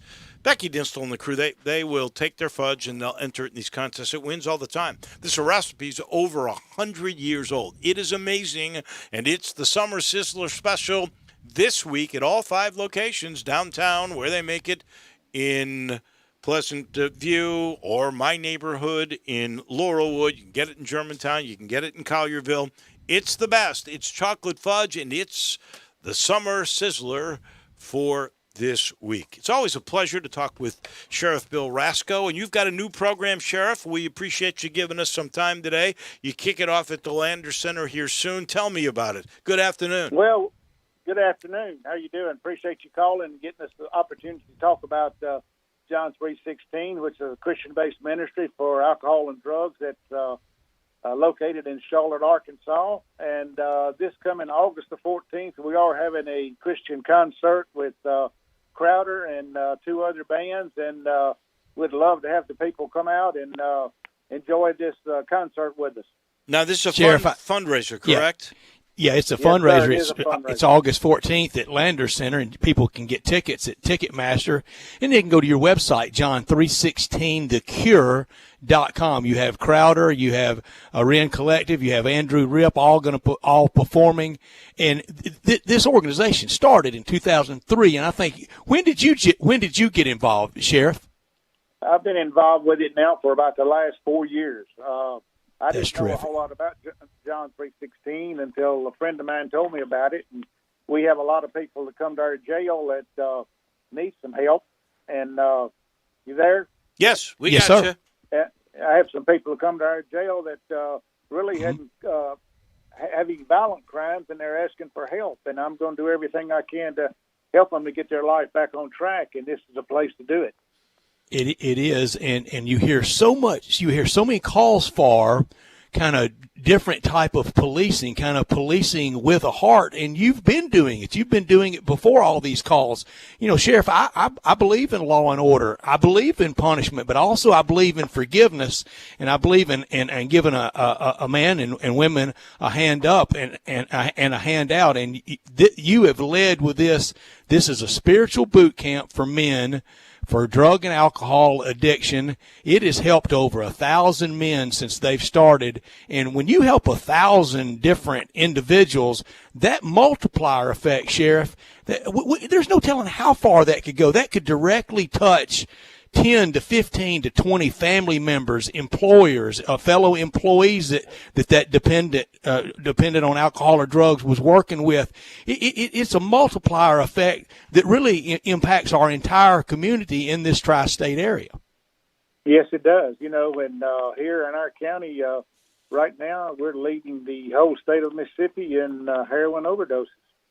And, you know, we've got to do what we can. And if nobody's been to Charlotte, Arkansas, to John 3:16, just drive over there and see what it's like. It's a place when you drive up over that hill, it's a difference there. What exactly? It is a difference. What can you give us some examples of the therapies or what they do there so we get a sense of it? Well, they get Jesus back into your heart, and if you go over there without a skill set, they've got skill sets for mechanic work, body shop, catering, woodwork. They can teach you a life skill, so when you get your life straight, that you can get out and get a job. A lot of these people who are on drugs, you know, that's their problem. They don't have a job, and they're stealing to get what they get to get their fix, and we just got to get their lives back straight, give them a clear head. Well, let's hope you raise a lot of money and people will enjoy that concert. That again at the Lander Center on August 14th. Before we let you go, I really I have to ask you about a guy that I got to work with for a number of years, who then left us here at Sports 56 to go serve with you. And that is Austin Eldridge, who was unfortunately involved while serving in a terrible accident. Although I see that I've noticed his attitude is incredible. Can you tell me about how Austin Eldridge is doing? Oh, Austin is doing great. He's a remarkable young man. He knows what the Lord has done for him. We're very blessed that he is still with us. But he's working hard to get back to work, to get back in a patrol car, and that's what we're going to do. When the doctors release him, he's coming back to work, and we're gonna let him do the things that he wants to do. Fantastic. Austin is our hero, and I wouldn't wish what happened to him on anyone, Sheriff Bill. But if anybody can handle it, and anybody is secure enough in who they are and what they believe and how they want to approach their life and impact their family, his lovely little wife and their baby, his parents, it's Austin. Austin is made of special stuff. Yes, he is. Yes, he is. He's back playing his guitar and singing in the band at church, so he knows where his life's headed, and we're anxious for him to get back to work. We are. Well, too. that is great work. It's great work you're doing. Again, August 14th at the Lander Center. You can go to Ticketmaster, or you can go online to John316thecure.com, John316thecure.com. That's for the night that features Crowder and Sheriff Bill Rasco in the fastest growing county in the United States. You're doing great work, and you're right. When you drive to Charlotte, Arkansas, I know that drive. You're driving flat Arkansas farmland, and then you hit the bridge, or it's the front porch to the Ozarks when you get to Charlotte. Yes, it is. But on the ticket situation, if somebody wants to get tickets, they can also call me, and I can arrange to get them tickets. Outstanding. You want to give that number out? Please do. Yes, I'll give them my cell number, which is going to be 901-299-6258. 901-299-6258. Sheriff, boy, thank you so much. That's somebody safe in their own skin that gives out their own cell phone number, and you're in law and order. Sheriff, just so much regard for you. Thank you.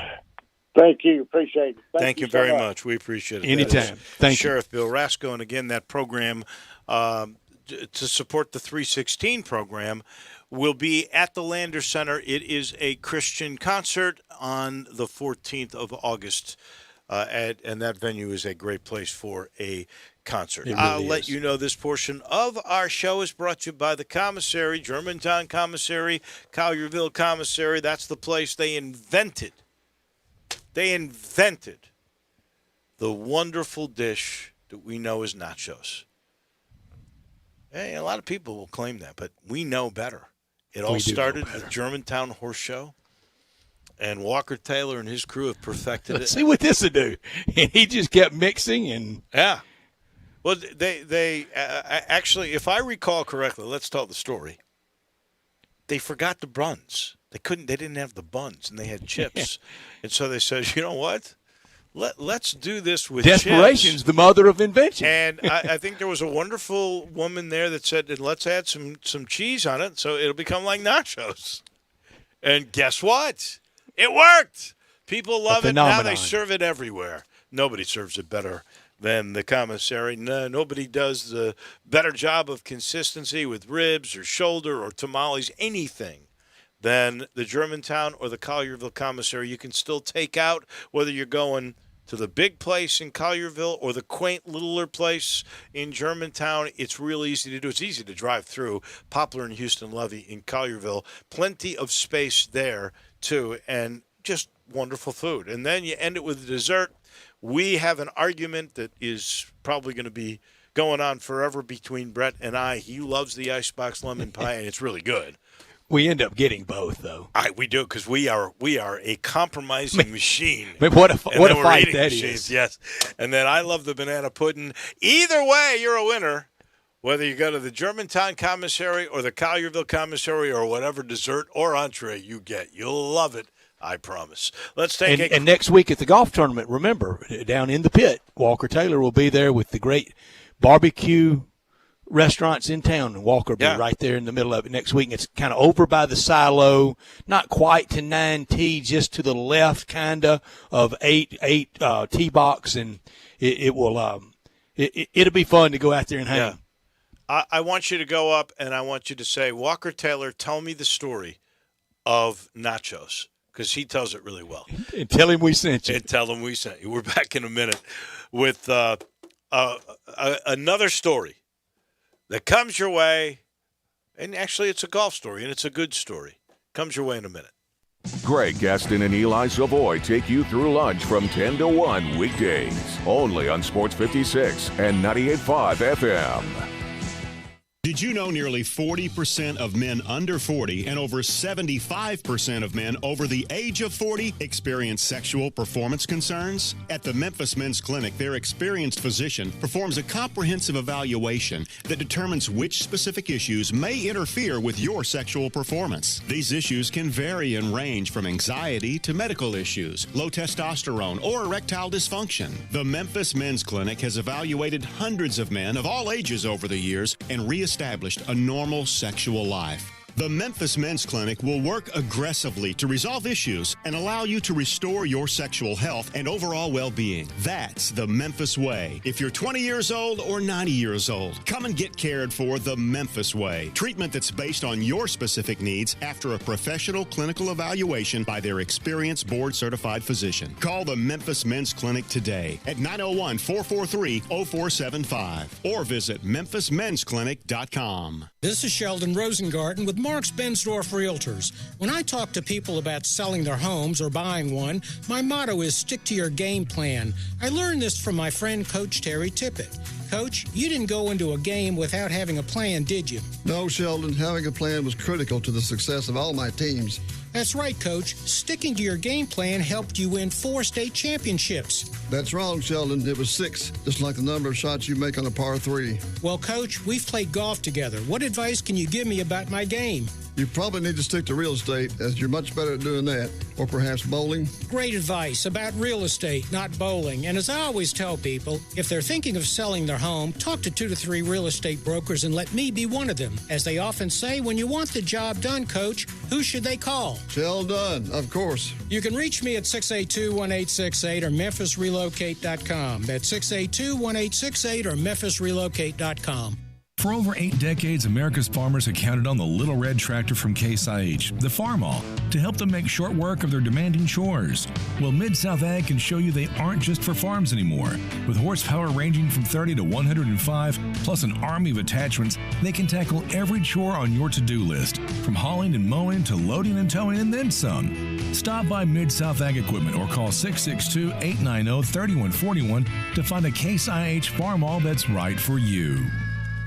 Hey, Mid-South, it's time to trade up at Gossett Kia South Mount Moriah during the Trade Up to a Kia sales event. Hey, what's happening over there, Jeff Allen? We got it going on, and we're ready to help you trade up to your next Kia. I've got a 2022 Kia Soul, not a lease, and 0.9% APR, $289 a month. 2022 Kia Sportage, 0% APR, and only $365 a month. And if you want American-made, we got it with 2022 Kia K5 now, $374 a month. Plus, every Gossett Kia comes with Kia's 10-year, 100,000-mile powertrain limited warranty program. So whether you live in Horn Lake, South Haven, Olive Branch, or Memphis, you'll be happy at Gossett Kia on Mount Moriah, 2680 Mount Moriah, or KiaMountMoriah.com. All $29.99 down payment, 60 months, sold in 715-0981, 0.9% MSRP, $20,685. Sportage in 79.79, 540, 0% MSRP, $26,060. K5 NGO 950.54, 0.9% MSRP, $25,840. Includes all rebates and incentives. PF 695 excludes tax title and license with approved credit. See dealer for complete details. Offer valid through 7/31/2021. Dealer stock only. Must finance through Kia on APR offer.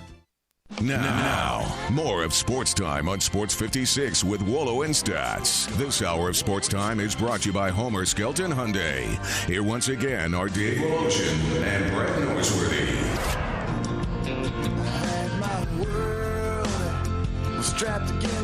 The WGC FESJI field keeps getting better and better and better. Late last night or early today, Darryl Smith got commitments from Lefty. He's officially coming. Phil Mickelson will be here. So will Jordan Spieth. He will be here. So will Xander Schauffele. He will be here. That means Colin Morikawa is coming. We don't know yet about DeChambeau or Rahm, but I got a feeling one of them are going to come too. They've got until, 24 hours and 13 minutes to make a decision.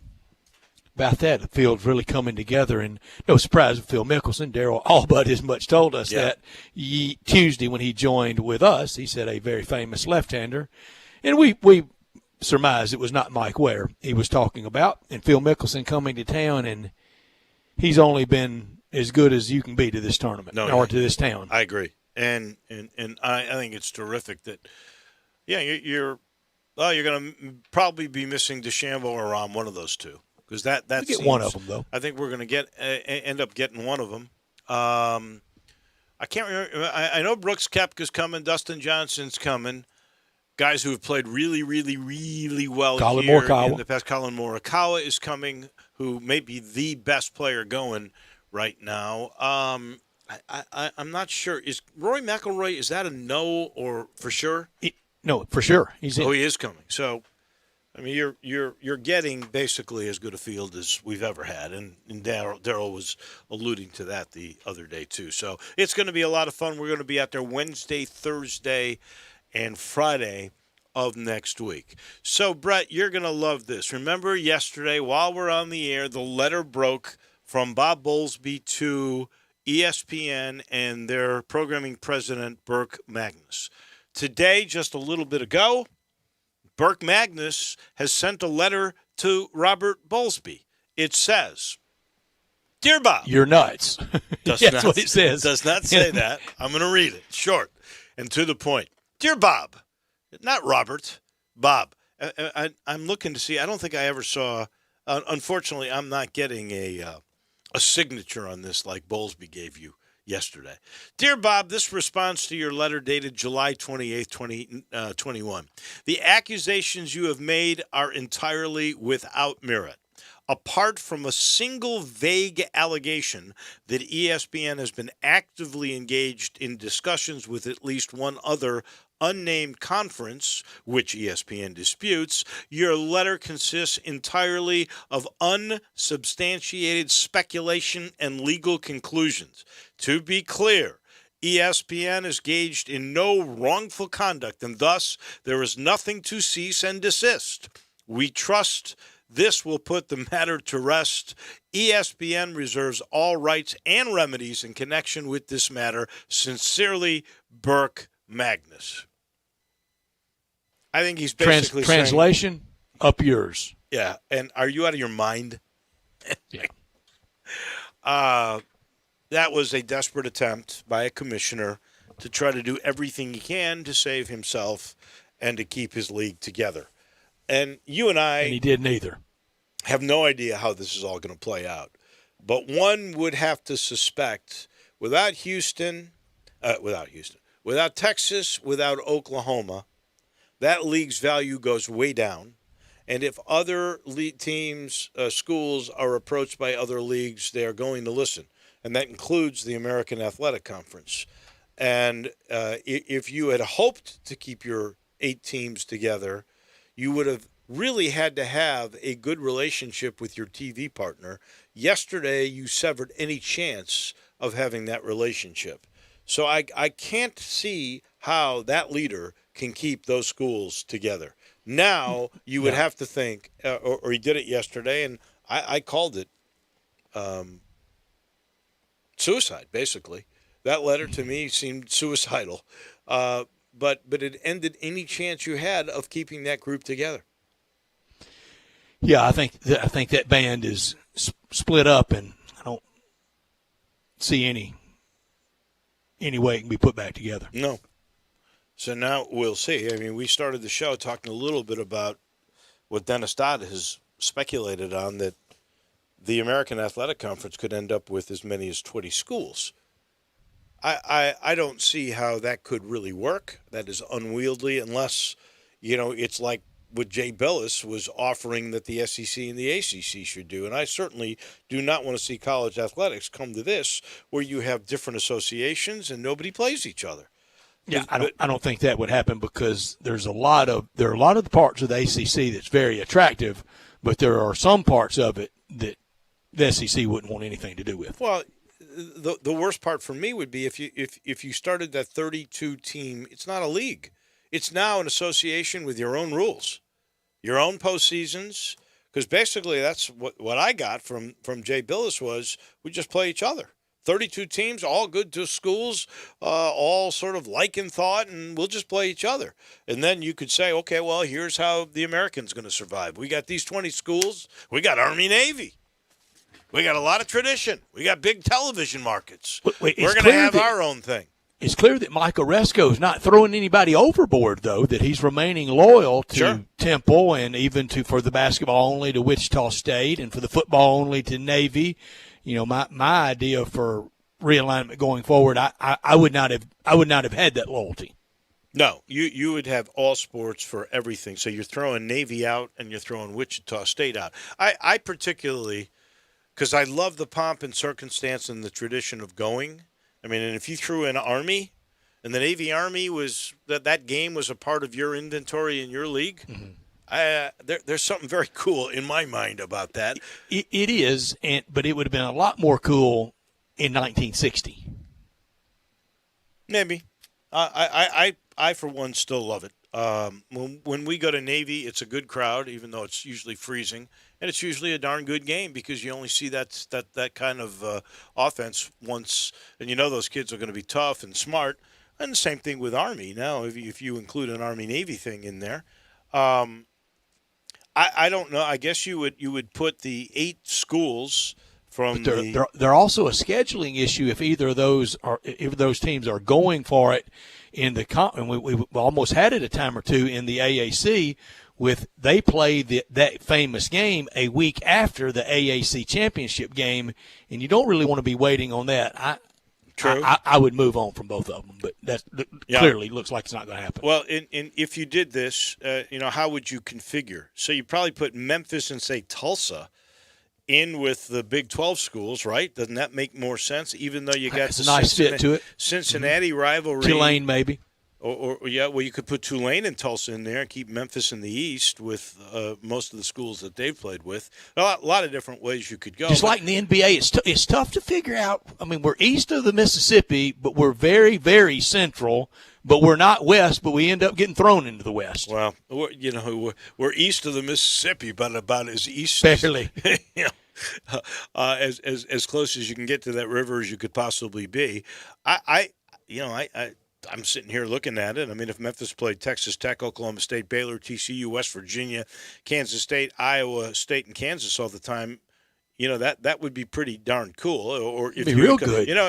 If you included Memphis and Cincinnati in that grouping, that's even better. But Tulsa and Tulane, they're going to have go to Morgantown for football and basketball. Be real fun. Yeah.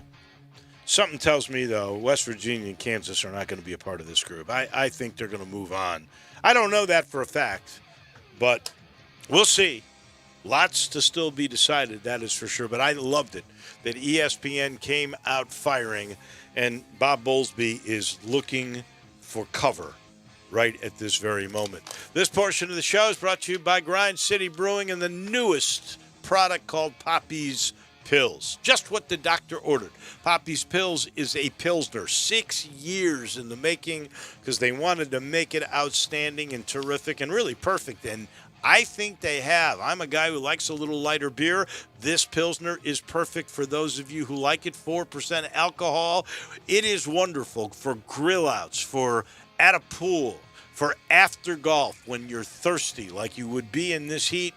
This is what the doctor ordered. Sometimes you come across a beer so smooth and crushable, it cures what ails you. You take 2 of these Pilsners, we guarantee you'll be calling for more. You find Poppy's Pills by Grind City Brewing at the Brewing in Uptown or at liquor stores or in Kroger's. It's everywhere. It's Poppy's Pills. We take a break. When we come back, we chat Tigers. We talk Tigers. There is some Tiger football news, too, that happened late yesterday. We'll get into that with Greg Gaston when we come back in just a moment.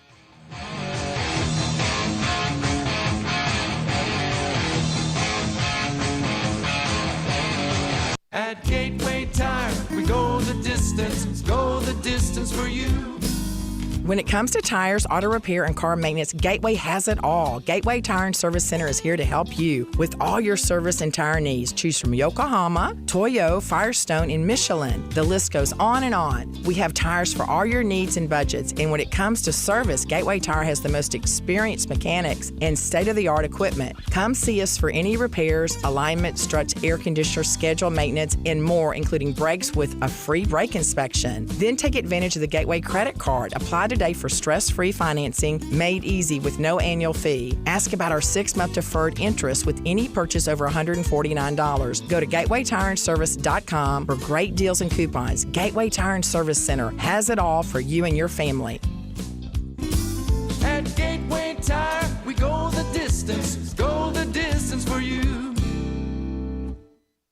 Encore flavor, Corky's barbecue. There's now a faster and easier way to pick up your Corky's barbecue. Order and pay online, pull into the designated spot, text Corky's to 474747, and we'll bring your order right to your car. No waiting.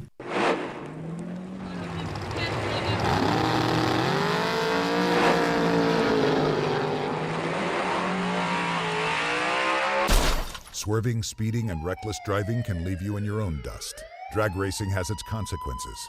You can lose your driving privileges, your vehicle, face jail time, or even lose or take a life. So slow down, Memphis. The life you save may be your own. Brought to you by the Memphis Police Department, Traffic Operations.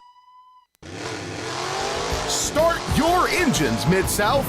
Gossett Mitsubishi on the Pike is ready for the Enjoy Your Summer Style sales event. Get plenty of pulling power and more standard features than Mazda CX-5 and Ford Escape in your new 2022 Mitsubishi Eclipse Cross, $229 a month. And hit the road in a 7-passenger 2022 Mitsubishi Outlander. We Gossett at $259 a month. All powered by our stellar 10-year, 100,000-mile powertrain limited warranty. So don't miss the Enjoy Your Summer Style sales event at Gossett Mitsubishi, 1870 Covington Pike, or shop online at memphismitsubishi.com. If you want it, we got it at Gossett Motor Cars. All 500 military rebate, 750 loyalty rebate, 48 months, 10,000 miles per year, 20 cents excess mileage. Outlander NZO 16672, MSRP 29480, Cross NC 003186, MSRP 27725. Includes all manufacturer rebates and incentives. PF 695 excludes tax title and license with approved credit. See dealer for complete details. Offer valid through 7/31/2021. Dealer stock only. Upgrade your commute at Acura of Memphis. Seize the thrill and test drive one of our award-winning models, each packed with cutting-edge technology, luxurious amenities, and a driving experience that's sure to awaken your inner self. Driving shouldn't be a chore, it should be an adventure. Advance your drive today, shop our aggressive lease and finance options now. Luxury is waiting at Acura of Memphis, or shop online 24/7. Visit AcuraofMemphis.com. Has your child swallowed your medicine, your laundry detergent, your nail polish remover? Call the Poison Helpline. Have you inhaled paint thinner, glue, pesticides? Call the Poison Helpline. Have a question about a dose, a fume, something your kid just drank? Call the Poison Helpline. Poisonings can happen at the home, on the job, or in the great outdoors. Call the Poison Helpline first for fast, free advice from medical professionals. Call 1-800-222-1222 anytime, anywhere. 1-800-222-1222. Save the number, save a life. Brought to you by the U.S. Department of Health and Human Services. We are Sports 56 WHBQ Memphis and W253DF Memphis, Flynn Broadcasting Stations. Welcome back to Sports Time on Sports 56 with Wallo and Stats. This hour of Sports Time is brought to you by DeSoto Auto Sales. Here once again are Dave Woloshin and Brett Norsworthy. Welcome in, final hour, and we are going to talk Tigers with our friend Greg Gaston momentarily, but there is some breaking news, not real surprising, but official. The SEC has unanimously voted to invite Texas and Oklahoma to join them in the conference. The 14 SEC presidents and chancellors voted today to extend invitations to the Big 12 co-founders. They will say, we want you in the league. It leaves one final formality before the deal is done. OU and Texas have to officially accept the offer, which could happen as soon as tomorrow. The Board of Regents for both Texas and Oklahoma have scheduled separate meetings for tomorrow morning. So what did we say yesterday? 10 o'clock press conference? 10 o'clock Friday morning. 10 o'clock Friday morning, there will be a press conference where both schools will say, we're in.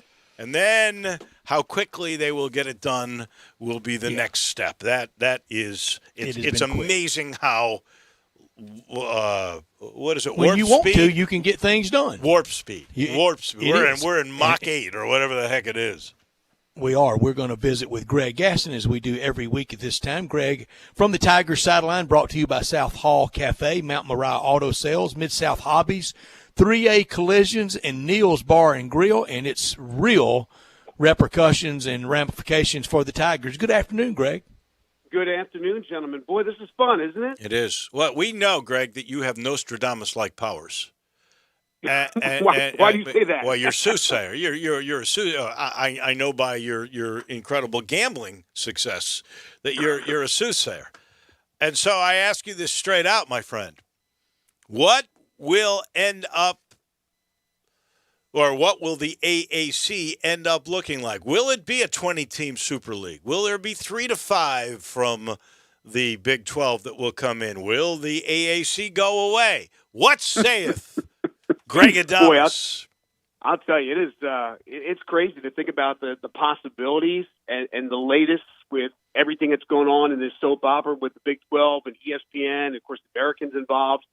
You just wonder, but it was good news, I thought, yesterday in hearing about the aggressiveness of Michael Resco and trying to go after these teams and not sit around and wait to be poached. But I think it's hard for me to sit here and say, yeah, they're going to get all 8 of those Big 12 teams. They're going to jump in with the American Conference and form a 20-team league. It's possible, but I think the better possibility is that they're going to get some of those teams, and that a couple of those schools may be looking to get some into another conference. I don't think it's out of the question that the Big Ten could add, the ACC could add maybe West Virginia. It's not out of the question, right. But I still don't see that either. So, and I don't see the Big 12 surviving. So process of elimination, it almost seems like, where are they going to go?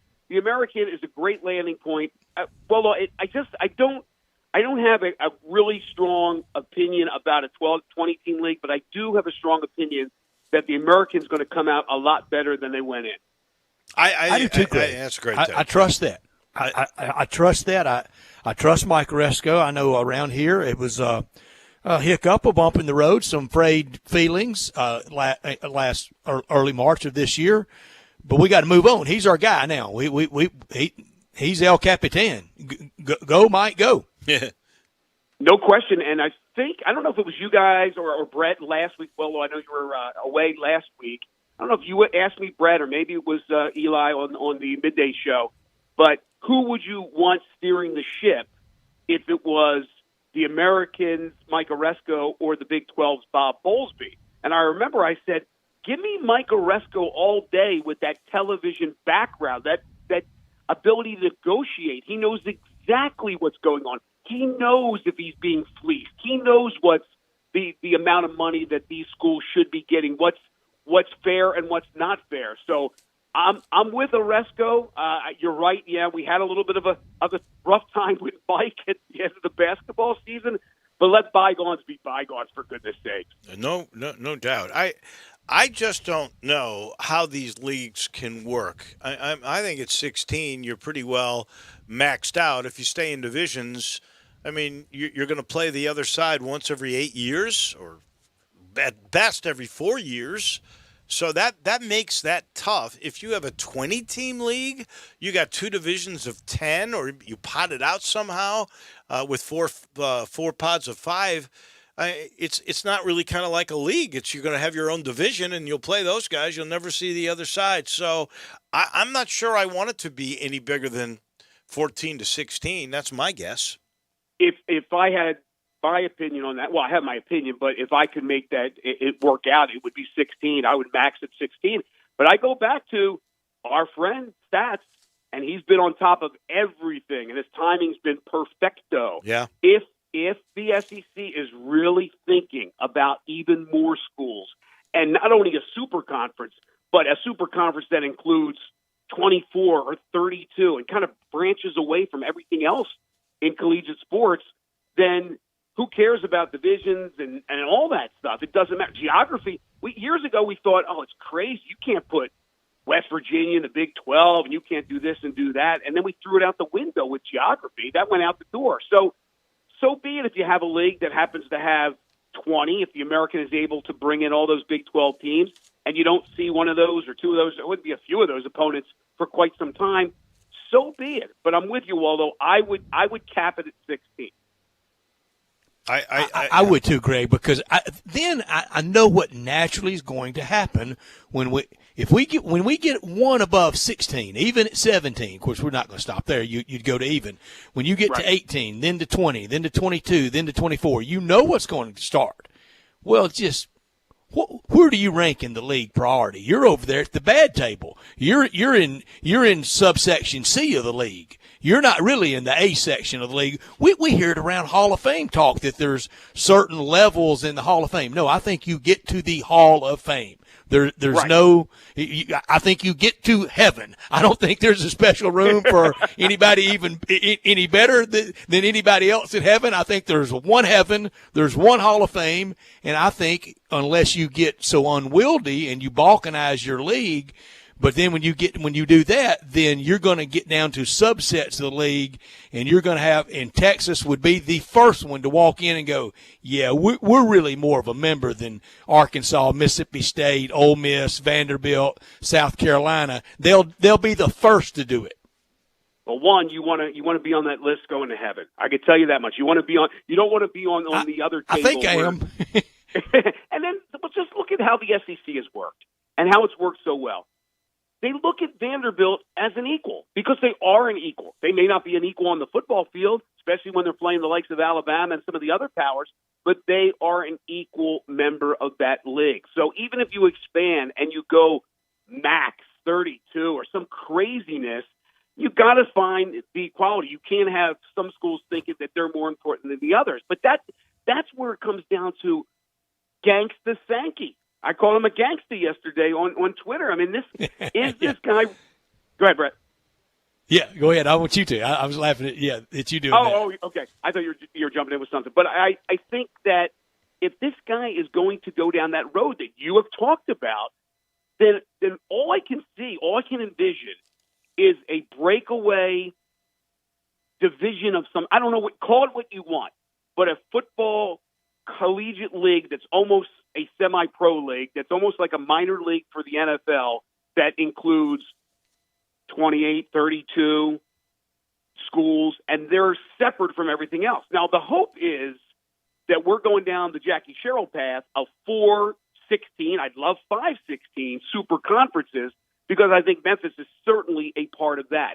But if this is going the way of, you know what, Gangsta Sankey's going to try to get Clemson and Michigan and Ohio State and eventually Notre Dame, and they're going to break away, then I have a hard feeling that we would be a part of that thing. So that's the scary part of this moving forward, because I think we just made positive strides with the talk of the 12-team playoff and the inclusion of the group of 5. Well, that's the perfect term. It's inclusive. The 12-team playoff was an inclusive mechanism. Mm-hmm. If you did, as Jay Billis has suggested, an SEC-ACC merger where you had 32 teams and you only played each other, now you no longer have the NCAA.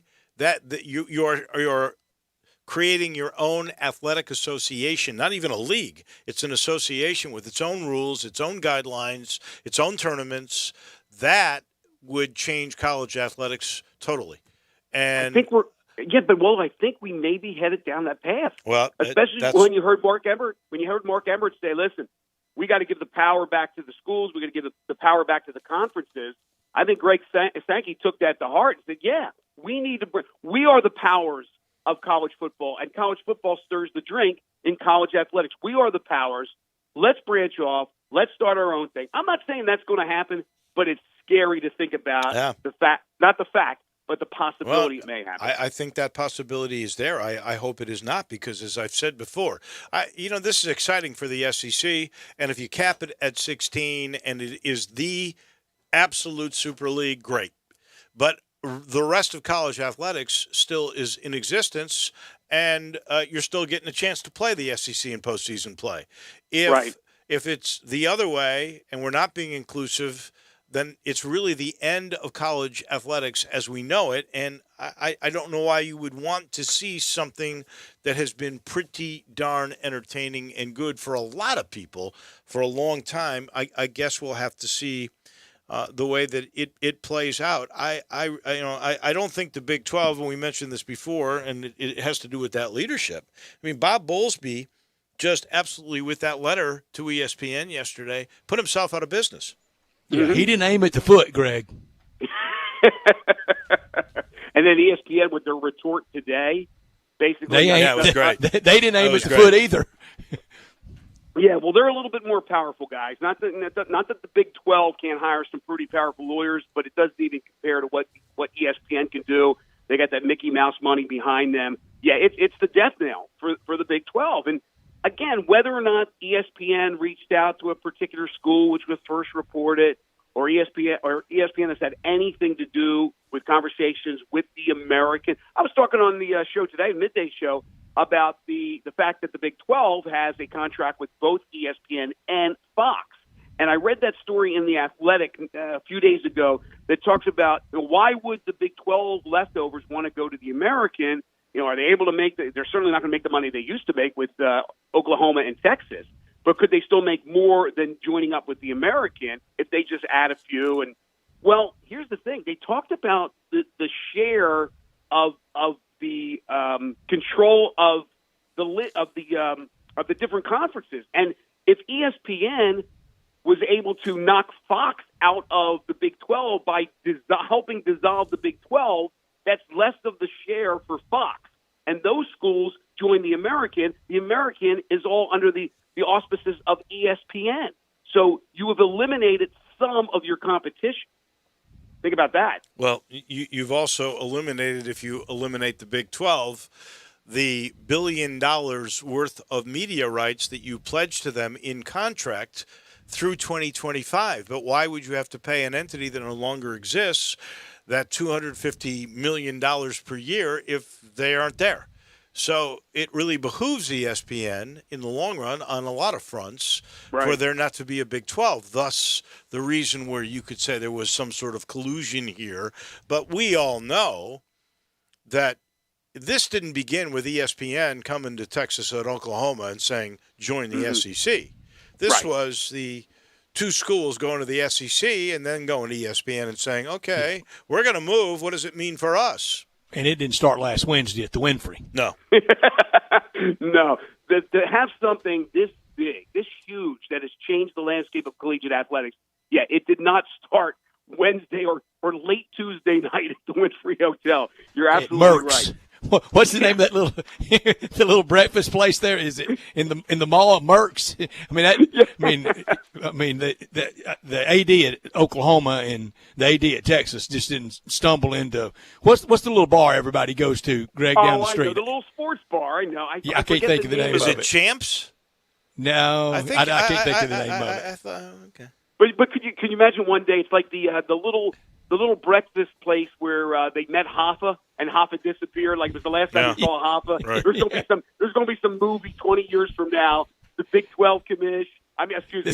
This is where Bob Bowlesby's buried. Yeah. No, the Texas president, the Oklahoma president, and Sackey met up at that little sports bar over there, right off the beaten path from the Winfrey, and that's where it all got done. No, it's been in the works for a long time. And yes, I completely agree with you, Wolo, that Texas and Oklahoma, they saw the writing on the wall with the Big 12. They said, let's jump in to this conference. That's where the money makers are. That's the best conference. Let's go ahead and see what Greg Sankey thinks about that, and the rest is history. There are some, when we talk about conspiracy theories, and we'll tie this back, and we only got a couple of more minutes before our summer games updates, but some who believe in these conspiracy theories would tell you that the University of Memphis and their release yesterday that they are hoping to partner with the city for $50 million worth of upgrades to the Liberty Bowl.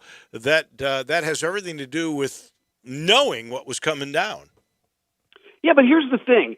If you didn't think that there was a chance that the American could add, like the reports that's out there, that they went after all 8 of the Big 12 schools that Dennis Dodd, I think, may have first had, Memphis, most people believe Memphis threw it out there for a reason, right? Well, you would throw it out there if you were trying to look better in the eyes of the Big 12 bringing you in, correct?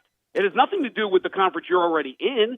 So throwing out there that there's only $50 million of renovations to Liberty Bowl Memorial Stadium correct doesn't help you within the American. It would only help you if you were trying to be lured in by the Big 12, but we're not looking at that. We're looking at the other scenario, bringing those Big 12 schools that's left to the American. So, I don't know, was it a coincidence?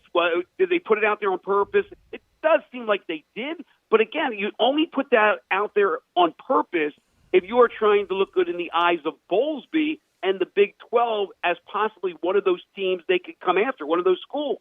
But we're looking at the whole different story yesterday with the Dennis Dodd story that first came out. I think you're just trying to paint yourself in a light that says we have really improved the last 10 years or since that debacle of Bowlesby with trying to expand the Big 12 and that whole list.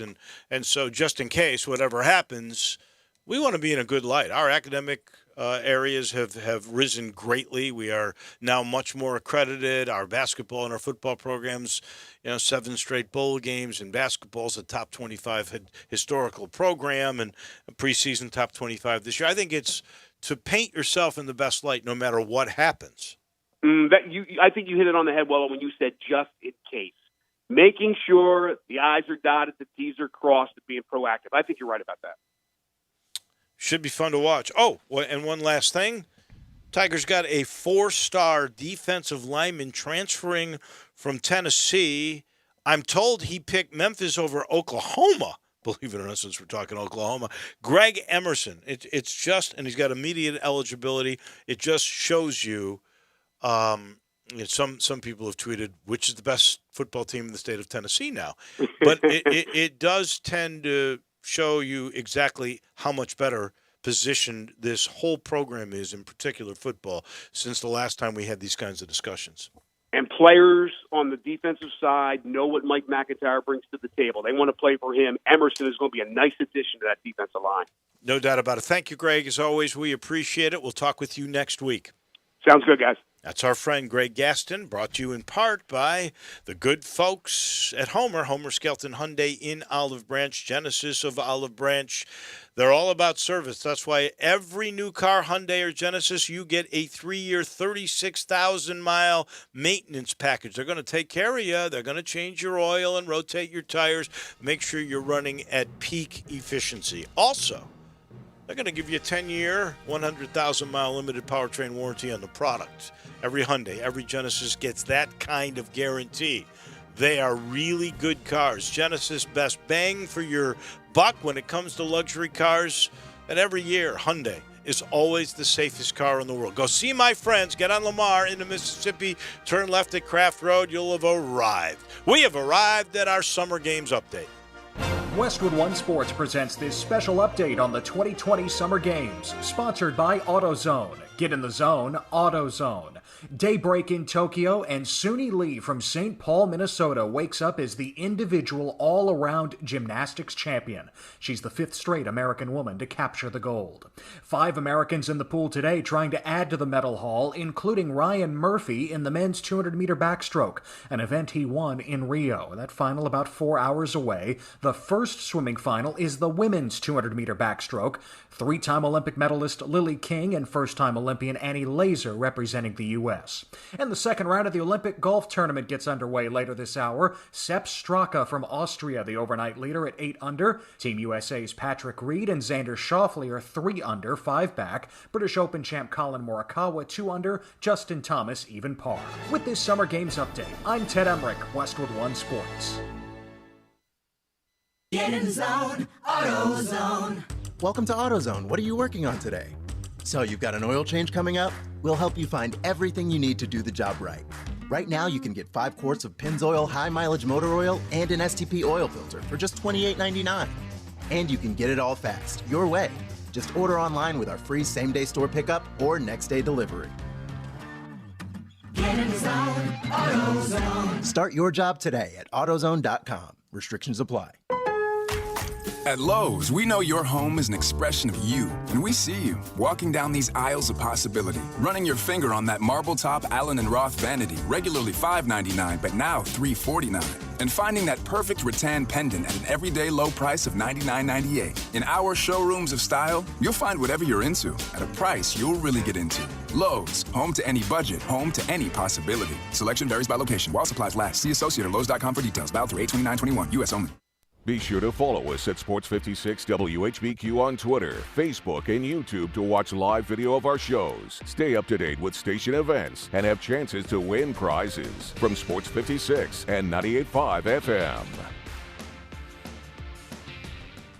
Mount Moriah Auto Sales. What sets them apart? Great selection, quality, high-end to low-end cars, and low mileage. Mount Moriah Auto Sales is under new management. Ask for Emmett or Steven. Check out their great selection of cars or trucks. Choose from Dodges, Jeeps, Fords, GMCs, Infinitis, Porsches, Range Rovers, Lexus, Mercedes, BMWs, even Bentleys. Mount Moriah Auto Sales also has a great service department with 12 bays for everything from oil changes to alignment to new tires. Go to MountMoriahAutoSales.com. Pick out your like new car or truck today. Mount Moriah Auto Sales, right on the corner and right on the price. Memphis, it's official, honey. Crab Kings is where it's at. The best seafood with 7 flavors to choose from. Try the shrimp, chicken, salmon, and fried lobster pastas. There's snow crab, king crab, dungeons, and more. Please don't forget about the calamari, shrimp, and lobsters, honey. The portions, the price, the taste is only at Crab Kings. Download our app and search Crab Kings on Google. Visit us at crabkingstn.com. Crab Kings, where the flavor is king. Magic in Memphis. Excellence delivered. Where the world comes to showdown. To be the king of Grind City. Today's stars, tomorrow's legends. Taking care of business. Compete to conquer the world. Don't miss the World Golf Championships FedEx St. Jude Invitational. August 5th through 8th. For more information, visit WGCFedEx.com. Hi, I'm Tito Beveridge, founder and master distiller at Tito's Handmade Vodka. In 1997, I started the first micro distillery in the state of Texas with my dog, Dog Joe, at my side. We're still working with dogs out at the distillery after all these years. Learn more about how dogs are a part of life here at Tito's Handmade Vodka at vodkafordogpeople.com. Tito's Handmade Vodka is made from corn and naturally gluten-free. Cheers. 80 proof Tito's handmade vodka, distilled and bottled in Austin, Texas. Tito'sVodka.com. Welcome to Triumph Auto Sales, where you'll have a great car buying experience. Triumph Auto Sales is your #1 source of quality pre-owned vehicles ranging from lease returns to new car trades, all at huge savings. Plus, Triumph has a full array of financing options to meet your needs. Find your next car online at TriumphAutoSales.com or stop in today at 4875 Elmore Road. Triumph Auto Sales will help you get the vehicle you want at the price you need and the service you deserve. For a great car and a great experience from a local and family-owned business, visit Triumph Auto Sales. I'm here with the great Pat Donahue from the Rendezvous Restaurant Shipping Department. Thanks, Brett. We've been shipping our ribs all over the country now for decades from our USDA-inspected shipping kitchen in the Pinch District. We hand-cook our ribs in pits that Mr. Charlie built over charcoal, just like they do at the restaurant. So what comes in a rib box? We could do pork shoulder, we could do ribs, our sauce, seasoning, baked beans, coleslaw. We'll even throw in Pancho's cheese dip with our nacho boxes. We also put a bag of Rendezvous seasoned popcorn, heating instructions, some chef hats, some wet naps, and some other helpful tips from our kitchen. We ship our ribs overnight, exclusively FedEx. And we put them in nice packaging. We don't ever want to use styrofoam, so we use corrugated cardboard, actually 2 boxes that fit nice together. So the ribs get to you, your loved ones, or your clients in a safe, wholesome manner. Rendezvous ribs are perfect for out-of-town clients, customers, loved ones. We also ship ribs for any occasion. Where do we order these great ribs? You can go to www.hogsfly.com or give us a call at 1-888-464-7359. Charlie Burgos' Rendezvous Restaurant in the alley since 1948. Welcome back to Sports Time on Sports 56 with Wallo and Stats. This hour of Sports Time is brought to you by DeSoto Auto Sales. Here once again are Dave Woloshin and Brett Norsworthy. Home stretch on a Thursday afternoon, but still a lot to get to. We want you to stay with us through the tape at 6 o'clock. Olympics golf back underway this hour every day, brought to you by DeSoto Auto Sales down on Goodman Road, 5704 Goodman Road in DeSoto County, where they are very proud to serve DeSoto County and the surrounding area.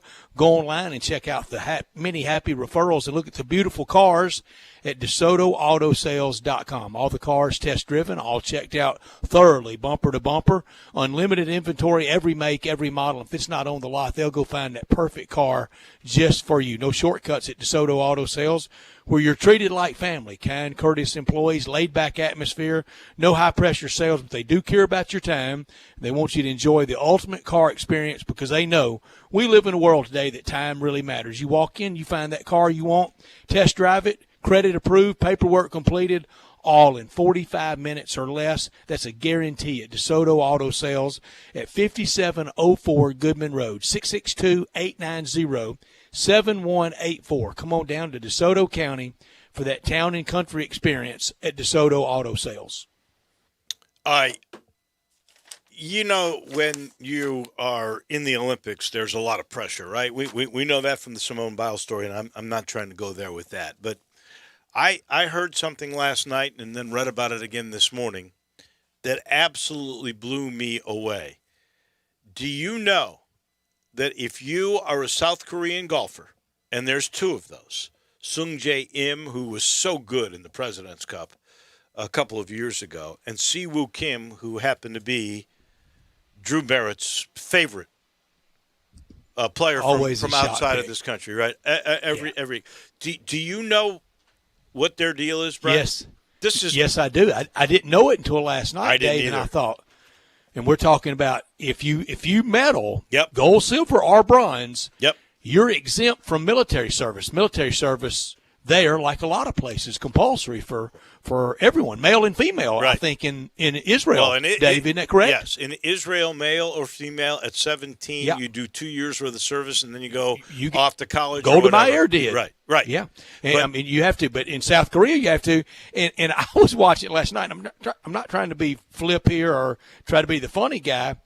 But we do have little Rocket Man right there at the 38th parallel that could start something any day. Exactly. That's why pretty damn good motivation to dodge the military in South Korea. Well, that's why they have them serving, because they don't trust their neighbors. But little Rocket Man. But Si-Woo Kim or Sung Jae Im or both, if they were to get into the top 3, gold, silver, or bronze, they don't have to do the mandatory military service. What?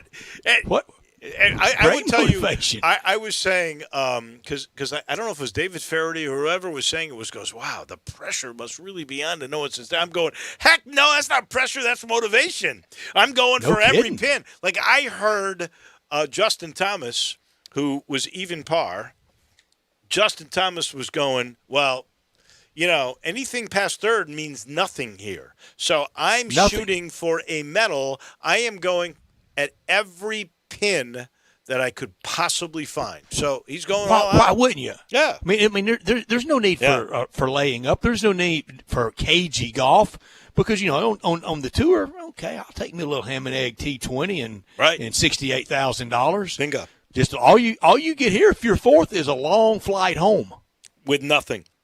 The leader, by the way, at 8 under, shooting a 63, was Sepp Straka. So he plays for Austria, right? But, he was born in Austria. His mother was a golf pro. So they played college golf at Georgia. He grew up in Valdosta. I think it's Valdosta that he grew up in because that's where his mom was from.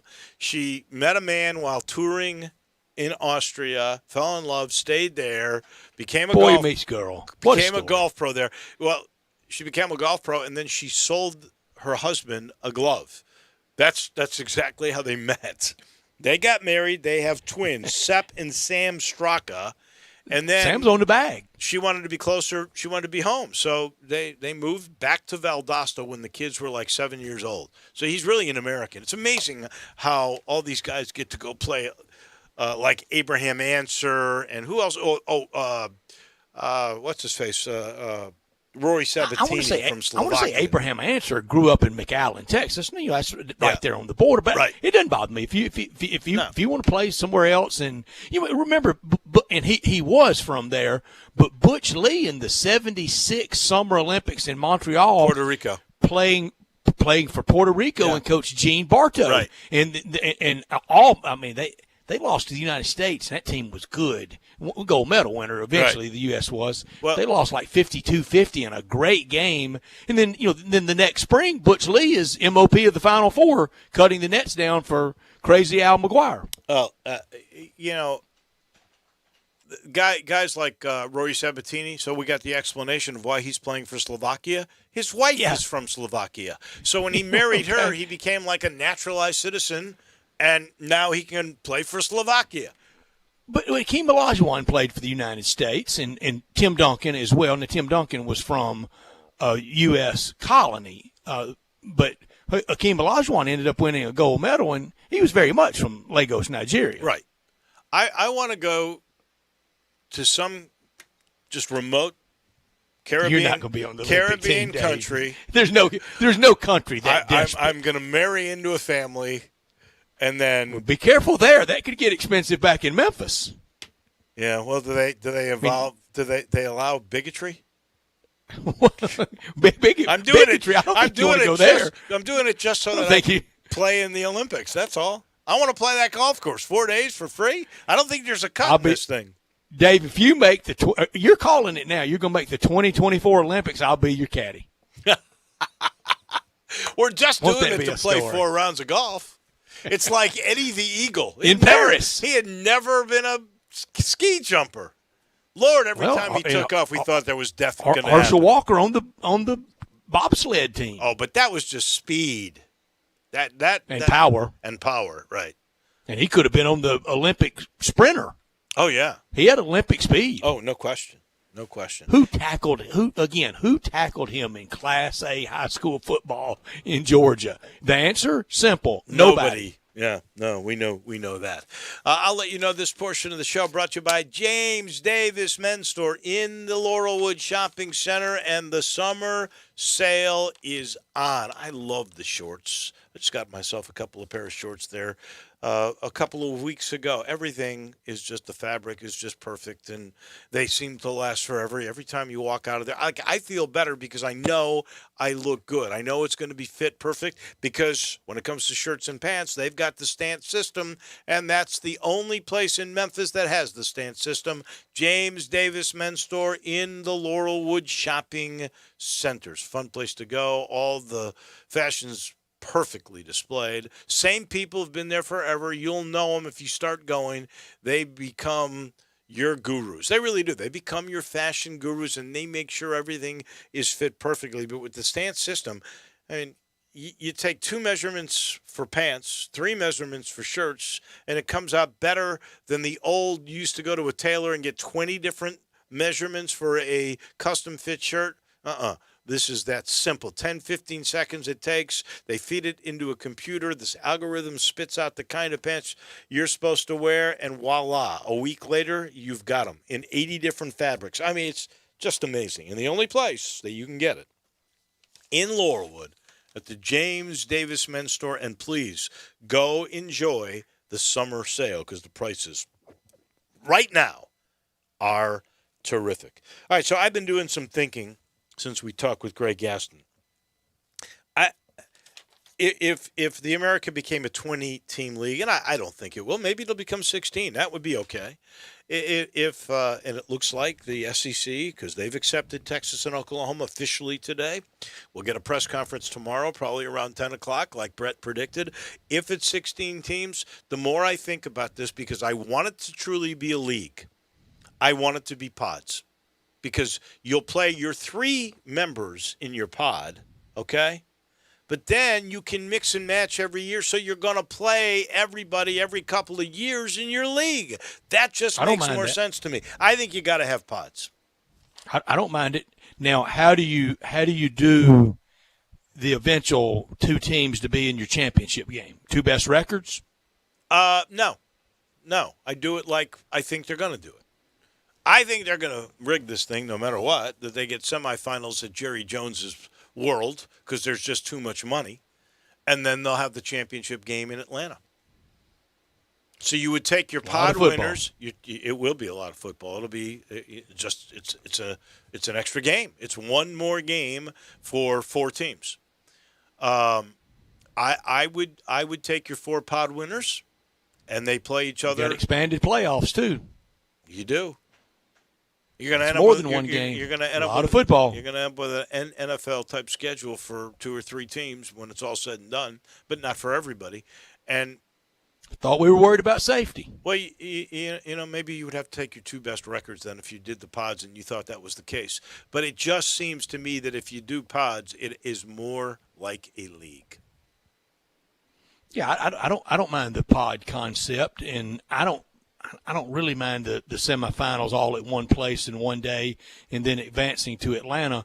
But I do know this for players: there are only the creator only put so many cuts in that Achilles and so many hits in that shoulder. And if you take that many in college, guess where it cuts out on the back end? Well, you really make real money. You're taking out a cupcake game. So maybe you don't play that cupcake game. You play 9 conference games. And you only play 2 more games. Well, that's even bigger hits. Play 11. Well, that's one game per school, so that is a lot. But you're probably going to make it up in the revenue. You think they'll really cut anything, Dave? I don't think so. No, I don't. I'm just throwing out things because you're throwing me arguments. I just happen to like the pod system because I think it's more like a league, and I don't dislike it. I do think they're angling to that semifinals because there's just so much money with it. Now, for the American, would you want the same thing with 16? I would. I want pods because, if they were to break this up, I mean, you'd have with the big. Let's say it's 16. You put the Big 12 schools and you try to pod them as close as you possibly could. Throw Tulsa in there if you have to make things even. I don't believe it's going to end up being 20. If it's 16 for each. And then I really haven't done all the math yet, but you're going to play 3 football games in your pod. Then you're going to pick one pod where you play 4 others, and then you're going to take one other pod and you're going to play them twice one year, twice the next year. But you're going to play 3 out of the 4 pods every year. So it's a league, and if you mix it up every year, it just seems to me to make a lot more sense. A lot more, instead of feeling like you're really not in a conference with these teams, and that's already that feeling in the SEC. I mean, I don't know that Tennessee fans view it the same, and I don't know if many younger Ole Miss fans than me view it the same, but I remember when Ole Miss in Tennessee was a thing, often played in Memphis. Now, it was a million years ago, and we know that that's not coming back around again, but I miss not going to Knoxville. I hadn't been to Knoxville with Ole Miss since 2010. We go this year, and then who knows when we go back. Well, let I me just tell think you, that's too long. I agree. And if they move to 16 teams with the divisional concept, and they do what they are threatening, Alabama and Auburn are going to slip over from the west to the east. You're going to get Texas and Oklahoma with you, which is terrific. You'll never play Tennessee. You're not going to play Alabama again. I mean, never go to Florida. Maybe you'll play them once every 8 years, or once every 4 years, twice every 8 years, however that works out. I mean, but it's not really like they're in your league, and that's where the pods could change that, where you'd play 3 different pods every year. Your pod always you'd play those schools. Now, Dave, I've had good info on everything going on in the SEC, but I thought I had good info back in early June. Do you remember the day that I texted you, super top secret, don't let it out? Do you want to go ahead and laugh in my face when I was convinced the Cardinals were going to get hometown product Max Scherzer back to St. Louis? I do remember that. You want to go ahead and laugh at me now, or are you going to be with me? No, I'm here for you on a day where I just saw several tweets. There's a guy named Mark Potash who's a journalist in Chicago, and he just tweeted out the last pictures of Bryant. Like Chris Bryant couldn't leave the Wrigley Field dugout today. I don't know if there were tears, but he could not brought him leave. A title. He was instrumental in it. He could not that play he leave. made for the last out. Yeah. We got some breaking I got some news. breaking news. Yeah. Anthony Rizzo to the Yankees.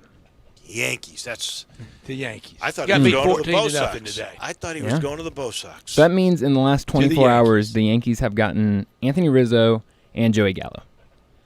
Wow, that changes. Help me. That for sure. The Yankees are. How far back are they for first in the American League East? I was just looking they're at that. 8 back in the loss column for first, and they are 6 back for wild card 1, and they are only 2 back for wild card 2. So they're going for it for wild card 2. They are. They got beat 14 to zip today. Well, Gallo didn't play today, and neither did Rizzo, and that is going to help. And you throw Gallo. Neither did Babe Ruth and Roger Maris. You throw Gallo in there with Judge and what's his face? Big Rizzo. No, Giancarlo Stanton. Yeah. I mean that. We've been waiting on that all year for the Yankees. You're basically adding those 2 bats. My goodness. That's great. Look, the Yankees are not going to win the East, but 3 games back in the wild card, and that's it. I mean, they can absolutely make ground up. I mean, who they chase? They're chasing the Mariners and the A's. That's who they're chasing, right? Go A's. Well, I guess we should. Tampa's in that thing too, but Tampa's got to be. Yeah, they're wild card 1 right now. Yeah, right. So. I think the Yankees make good moves. That is crusher. That is absolute crusher. Rizzo's gone. Where will Baez go? I don't know. Any rumors, Brian? I don't know. I haven't seen. I did see something today. CBS had it. I don't remember where they were taking Baez, but they were sending Rizzo to the Bo Sox. Well, that wasn't right. Bryant's going to Tampa or San Francisco. That's a shame. And when I saw Chris Bryant come through here with Iowa, I thought he would be a Cub for 20 years. Don't rub it in. Please don't rub it in. I thought Rizzo really kind of became the face of the team. It's just, but I'm here to for me, you. that is awful. Alan, you didn't get Scherzer because where's he going? Didn't I just see it? Padres. Yeah, sounds like Padres. Going to the Padres. Well, he'll be pitching in October. I'll tell you right. Do you know how many wins with just the Nationals Scherzer had? He won last night. You know what it was in a Washington uniform? Around 200. No, not 92nd. He's at 200, but it's his 92nd in Washington. It's killer. It's just killer. I'm going to have to go and somehow I don't know if I can squeeze 9 in tonight, but I've got to relieve this depression. Memphis Golf, that's the way I do it. I'll go to either Audubon or Fox Meadows or Pine Hill or Galloway. You know, people don't realize. Better take you some Tiger Tail. It sounds bad. I probably need some Tiger Tail. People don't realize at Whitehaven, they have all these youth clinics at Whitehaven. So if you're a mom or a dad and you would like your kid to learn from the pros, you need to get a hold of the folks at Whitehaven. But they have a great practice facility there. They have a driving range, but other places where you can really practice your game. And they're all about amateur championships this year. We're starting to get into that season where there are going to be, at all the public courses, Audubon, Fox Meadows, Galloway, Pine Hill, there's going to be separate championships leading to the city championship, the Pub Links, and the Hillman Robbins. Ladies, you've got your championships too. If you haven't seen the condition, because the weather's just been perfect here in Memphis this summer, we have as good a condition of public golf courses as I have ever seen in the city. Look, you can see it when you drive down Walnut Grove. Look at Galloway. Looks like a country club. In fact, maybe better than some of the country clubs. Please take a look and realize Memphis Public Golf. It has been a sporting tradition in this town, hand in hand, for over 100 years. We take a quick break. When we come back, it'll be Taco Bell Crunch Time. Sports 56 Mornings with Peter Edmiston and Anthony Zane comes your way every weekday morning from 7 till 10, right here on Sports 56 and 98.5 FM. Hey, Mid-South, it's time to trade up at Gossett Kia South Mount Moriah during the Trade Up to a Kia sales event. Hey, what's happening over there, Jeff Allen? We got it going on, and we're ready to help you trade up to your next Kia. I've got a 2022 Kia Soul, not a lease, and 0.9% APR, $289 a month. 2022 Kia Sportage, 0% APR, and only $365 a month. And if you want American-made, we got it with 2022 Kia K5 now, $374 a month. Plus, every Gossett Kia comes with Kia's 10-year, 100,000-mile powertrain limited warranty program. So whether you live in Horn Lake, South Haven, Olive Branch, or Memphis, you'll be happy at Gossett Kia on Mount Moriah, 2680 Mount Moriah, or KiaMountMoriah.com. All $29.99 down payment, 60 months, sold in 715-0981, 0.9%, MSRP $20,685, Sportage in 79,79,540, 0% MSRP $26,060, K5 NGO 95054, 0.9%, MSRP $25,840, includes all rebates and incentives, PF 695, excludes tax pilot license with approved credit. See dealer for complete details. Offer valid through 7/31/2021, dealer stock only, must finance through Kia on APR offer. Let Jason's Deli cater your special event. Any meal, breakfast, lunch, or dinner. Save all the time and all the trouble and let Jason's Deli do all the work. Locations at Park Place, Poplar and Highland, Cordova, and Olive Branch. Breakfast packages, hot breakfast choices, breakfast sandwich boxes. They serve 12, ham, sausage, fresh cracked eggs, crispy bacon, flatbread, breakfast, 8-ounce, individually boxed flatbread sandwiches. Sunshine breakfast, hot wrap breakfast, breakfast pastries, coffee, and fresh orange juice. Sandwich boxes, the manager's special, soup, fresh fruit, deluxe sandwiches, boardroom box, traditional box, sandwich trays, hot meals, desserts, and drinks. Go to jasonsdeli.com. Whether you need to feed 5 or 5,000, the experienced team at Jason's Deli can deliver. Locations in Park Place, Olive Branch, Poplar and Highland, and Cordova. The commitment to variety, value, and quality ingredients means you can feel great about choosing Jason's Deli catering for all 3 meals. I want to do some bragging rights. Hey, I was just the other day overhearing a conversation with Big Mike, the manager of DeSoto Auto Sales. They've got people buying cars all over the country. North Carolina, South Carolina, Georgia, Alabama, Arkansas, Texas. People from all over the country buy cars at DeSoto Auto Sales in Olive Branch, Mississippi. Why? DeSoto Auto Sales has the most stringent car inspection in America. They get it right the first time. Quality and low mileage, factory warranty on most vehicles. My favorite part is the people who work there. Big Mike, all the employees are professional, friendly, and go that extra mile. Expect as you walk in the door, you're treated like family. DeSoto Auto Sales understands your time matters. We can help you find your dream car and get all the paperwork finished in less than an hour. Come see us at DeSoto Auto Sales and be part of our family. Have a great buying experience every time. 662-890-7184. I don't know. Can you just pick something and order? Yeah, but anyway, where are you at? You don't... It only takes 2 seconds of distracted driving to become a statistic. You can lose your driving privileges, your vehicle, face jail time, or even lose or take a life. Slow down, Memphis. The life you save may be your own. Brought to you by the Memphis Police Department, Traffic Operations. Welcome back to Sports Time on Sports 56 with Wallo and Stats. This hour of Sports Time is brought to you by DeSoto Auto Sales. Here once again are Dave Woloshin and Brad Norsworthy. Come on, Muhammad, we hit fame. We beat you with the deal, we get insane. Taco Bell Crunch Time coming your way in about a minute, but you talk about a crazy heat index.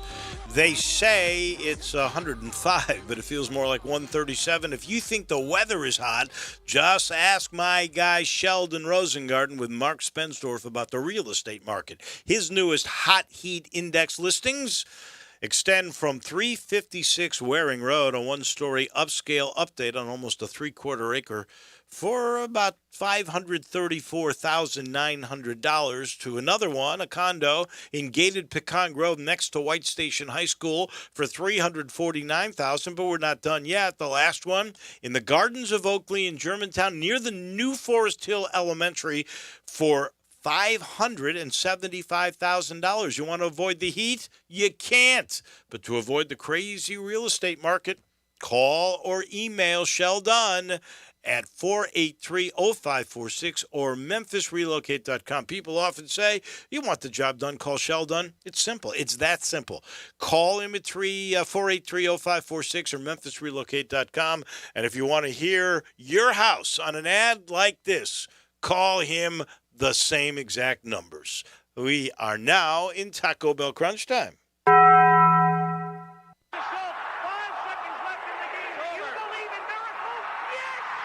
Go crazy, folks! Go crazy! This is for all the biggest crunch time. You are looking live. In your life have you seen anything like that? Goodbye! Hello, Boop! Choo-choo! What's happening, big dog? How you doing? It's obviously crunch time. Hammer, nail, coffin, this baby is over. On one, on two, on three. Hey! Time for Taco Bell Crunch Time. Taco Bell, home of the crispy tortilla chips, topped with a double portion of either seasoned beef or shredded chicken, plus refried beans, nacho cheese sauce, reduced fat sour cream, guacamole, and a 3-cheese blend. Nachos Bel Grande, heaping portion of chips, topped with ground beef, tomatoes, beans, nacho cheese sauce, and a dollop of sour cream. Taco Bell, home to great food you get on your way home real fast, and they bring you crunch time every day. Dave, I learned from Mark Wise that whenever it happens, whether it's next year or the year after, Oklahoma and Texas coming into the SEC for basketball will be a lot of fun. That's 2 Final Four coaches coming in Porter Moser and Chris Beard. Porter Moser new at OU, Chris Beard new at Texas.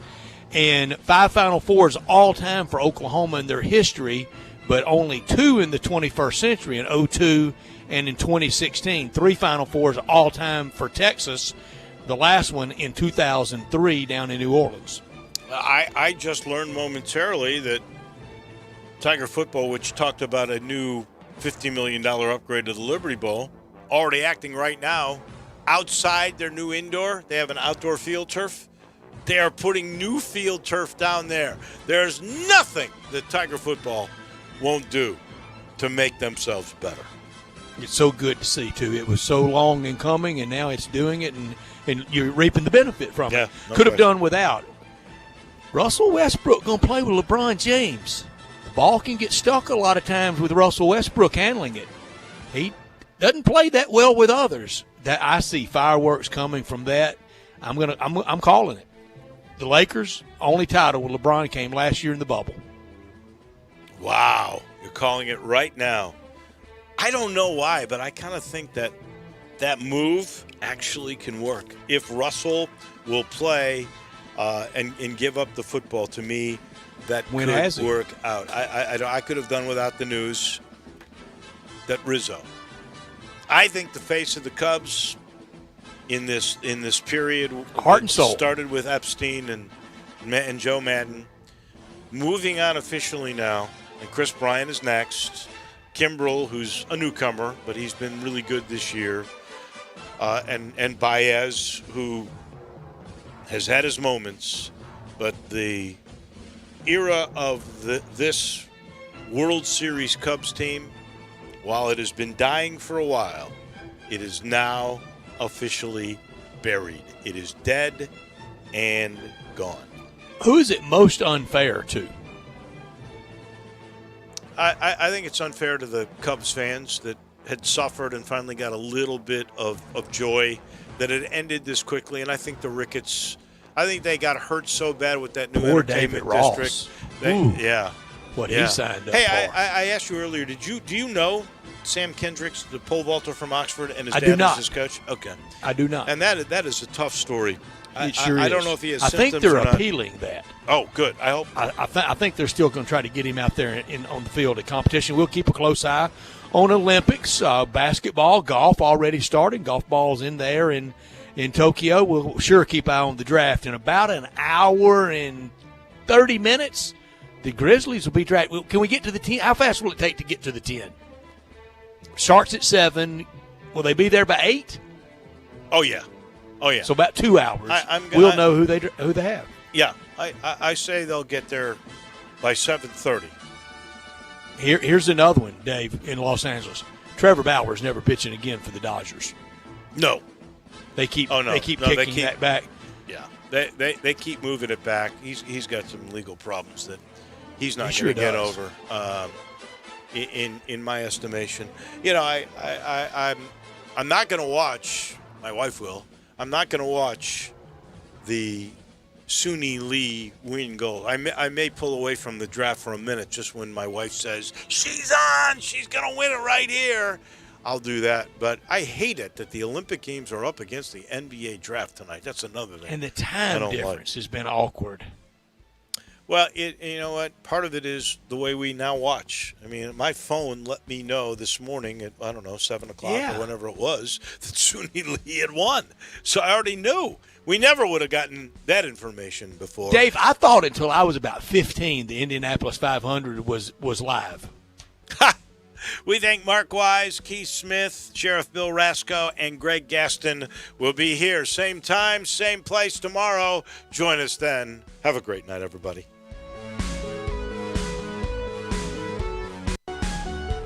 Ladies and gentlemen, your attention please. Sunrise Buick GMC is having their annual tent sale and the selection or savings are bigger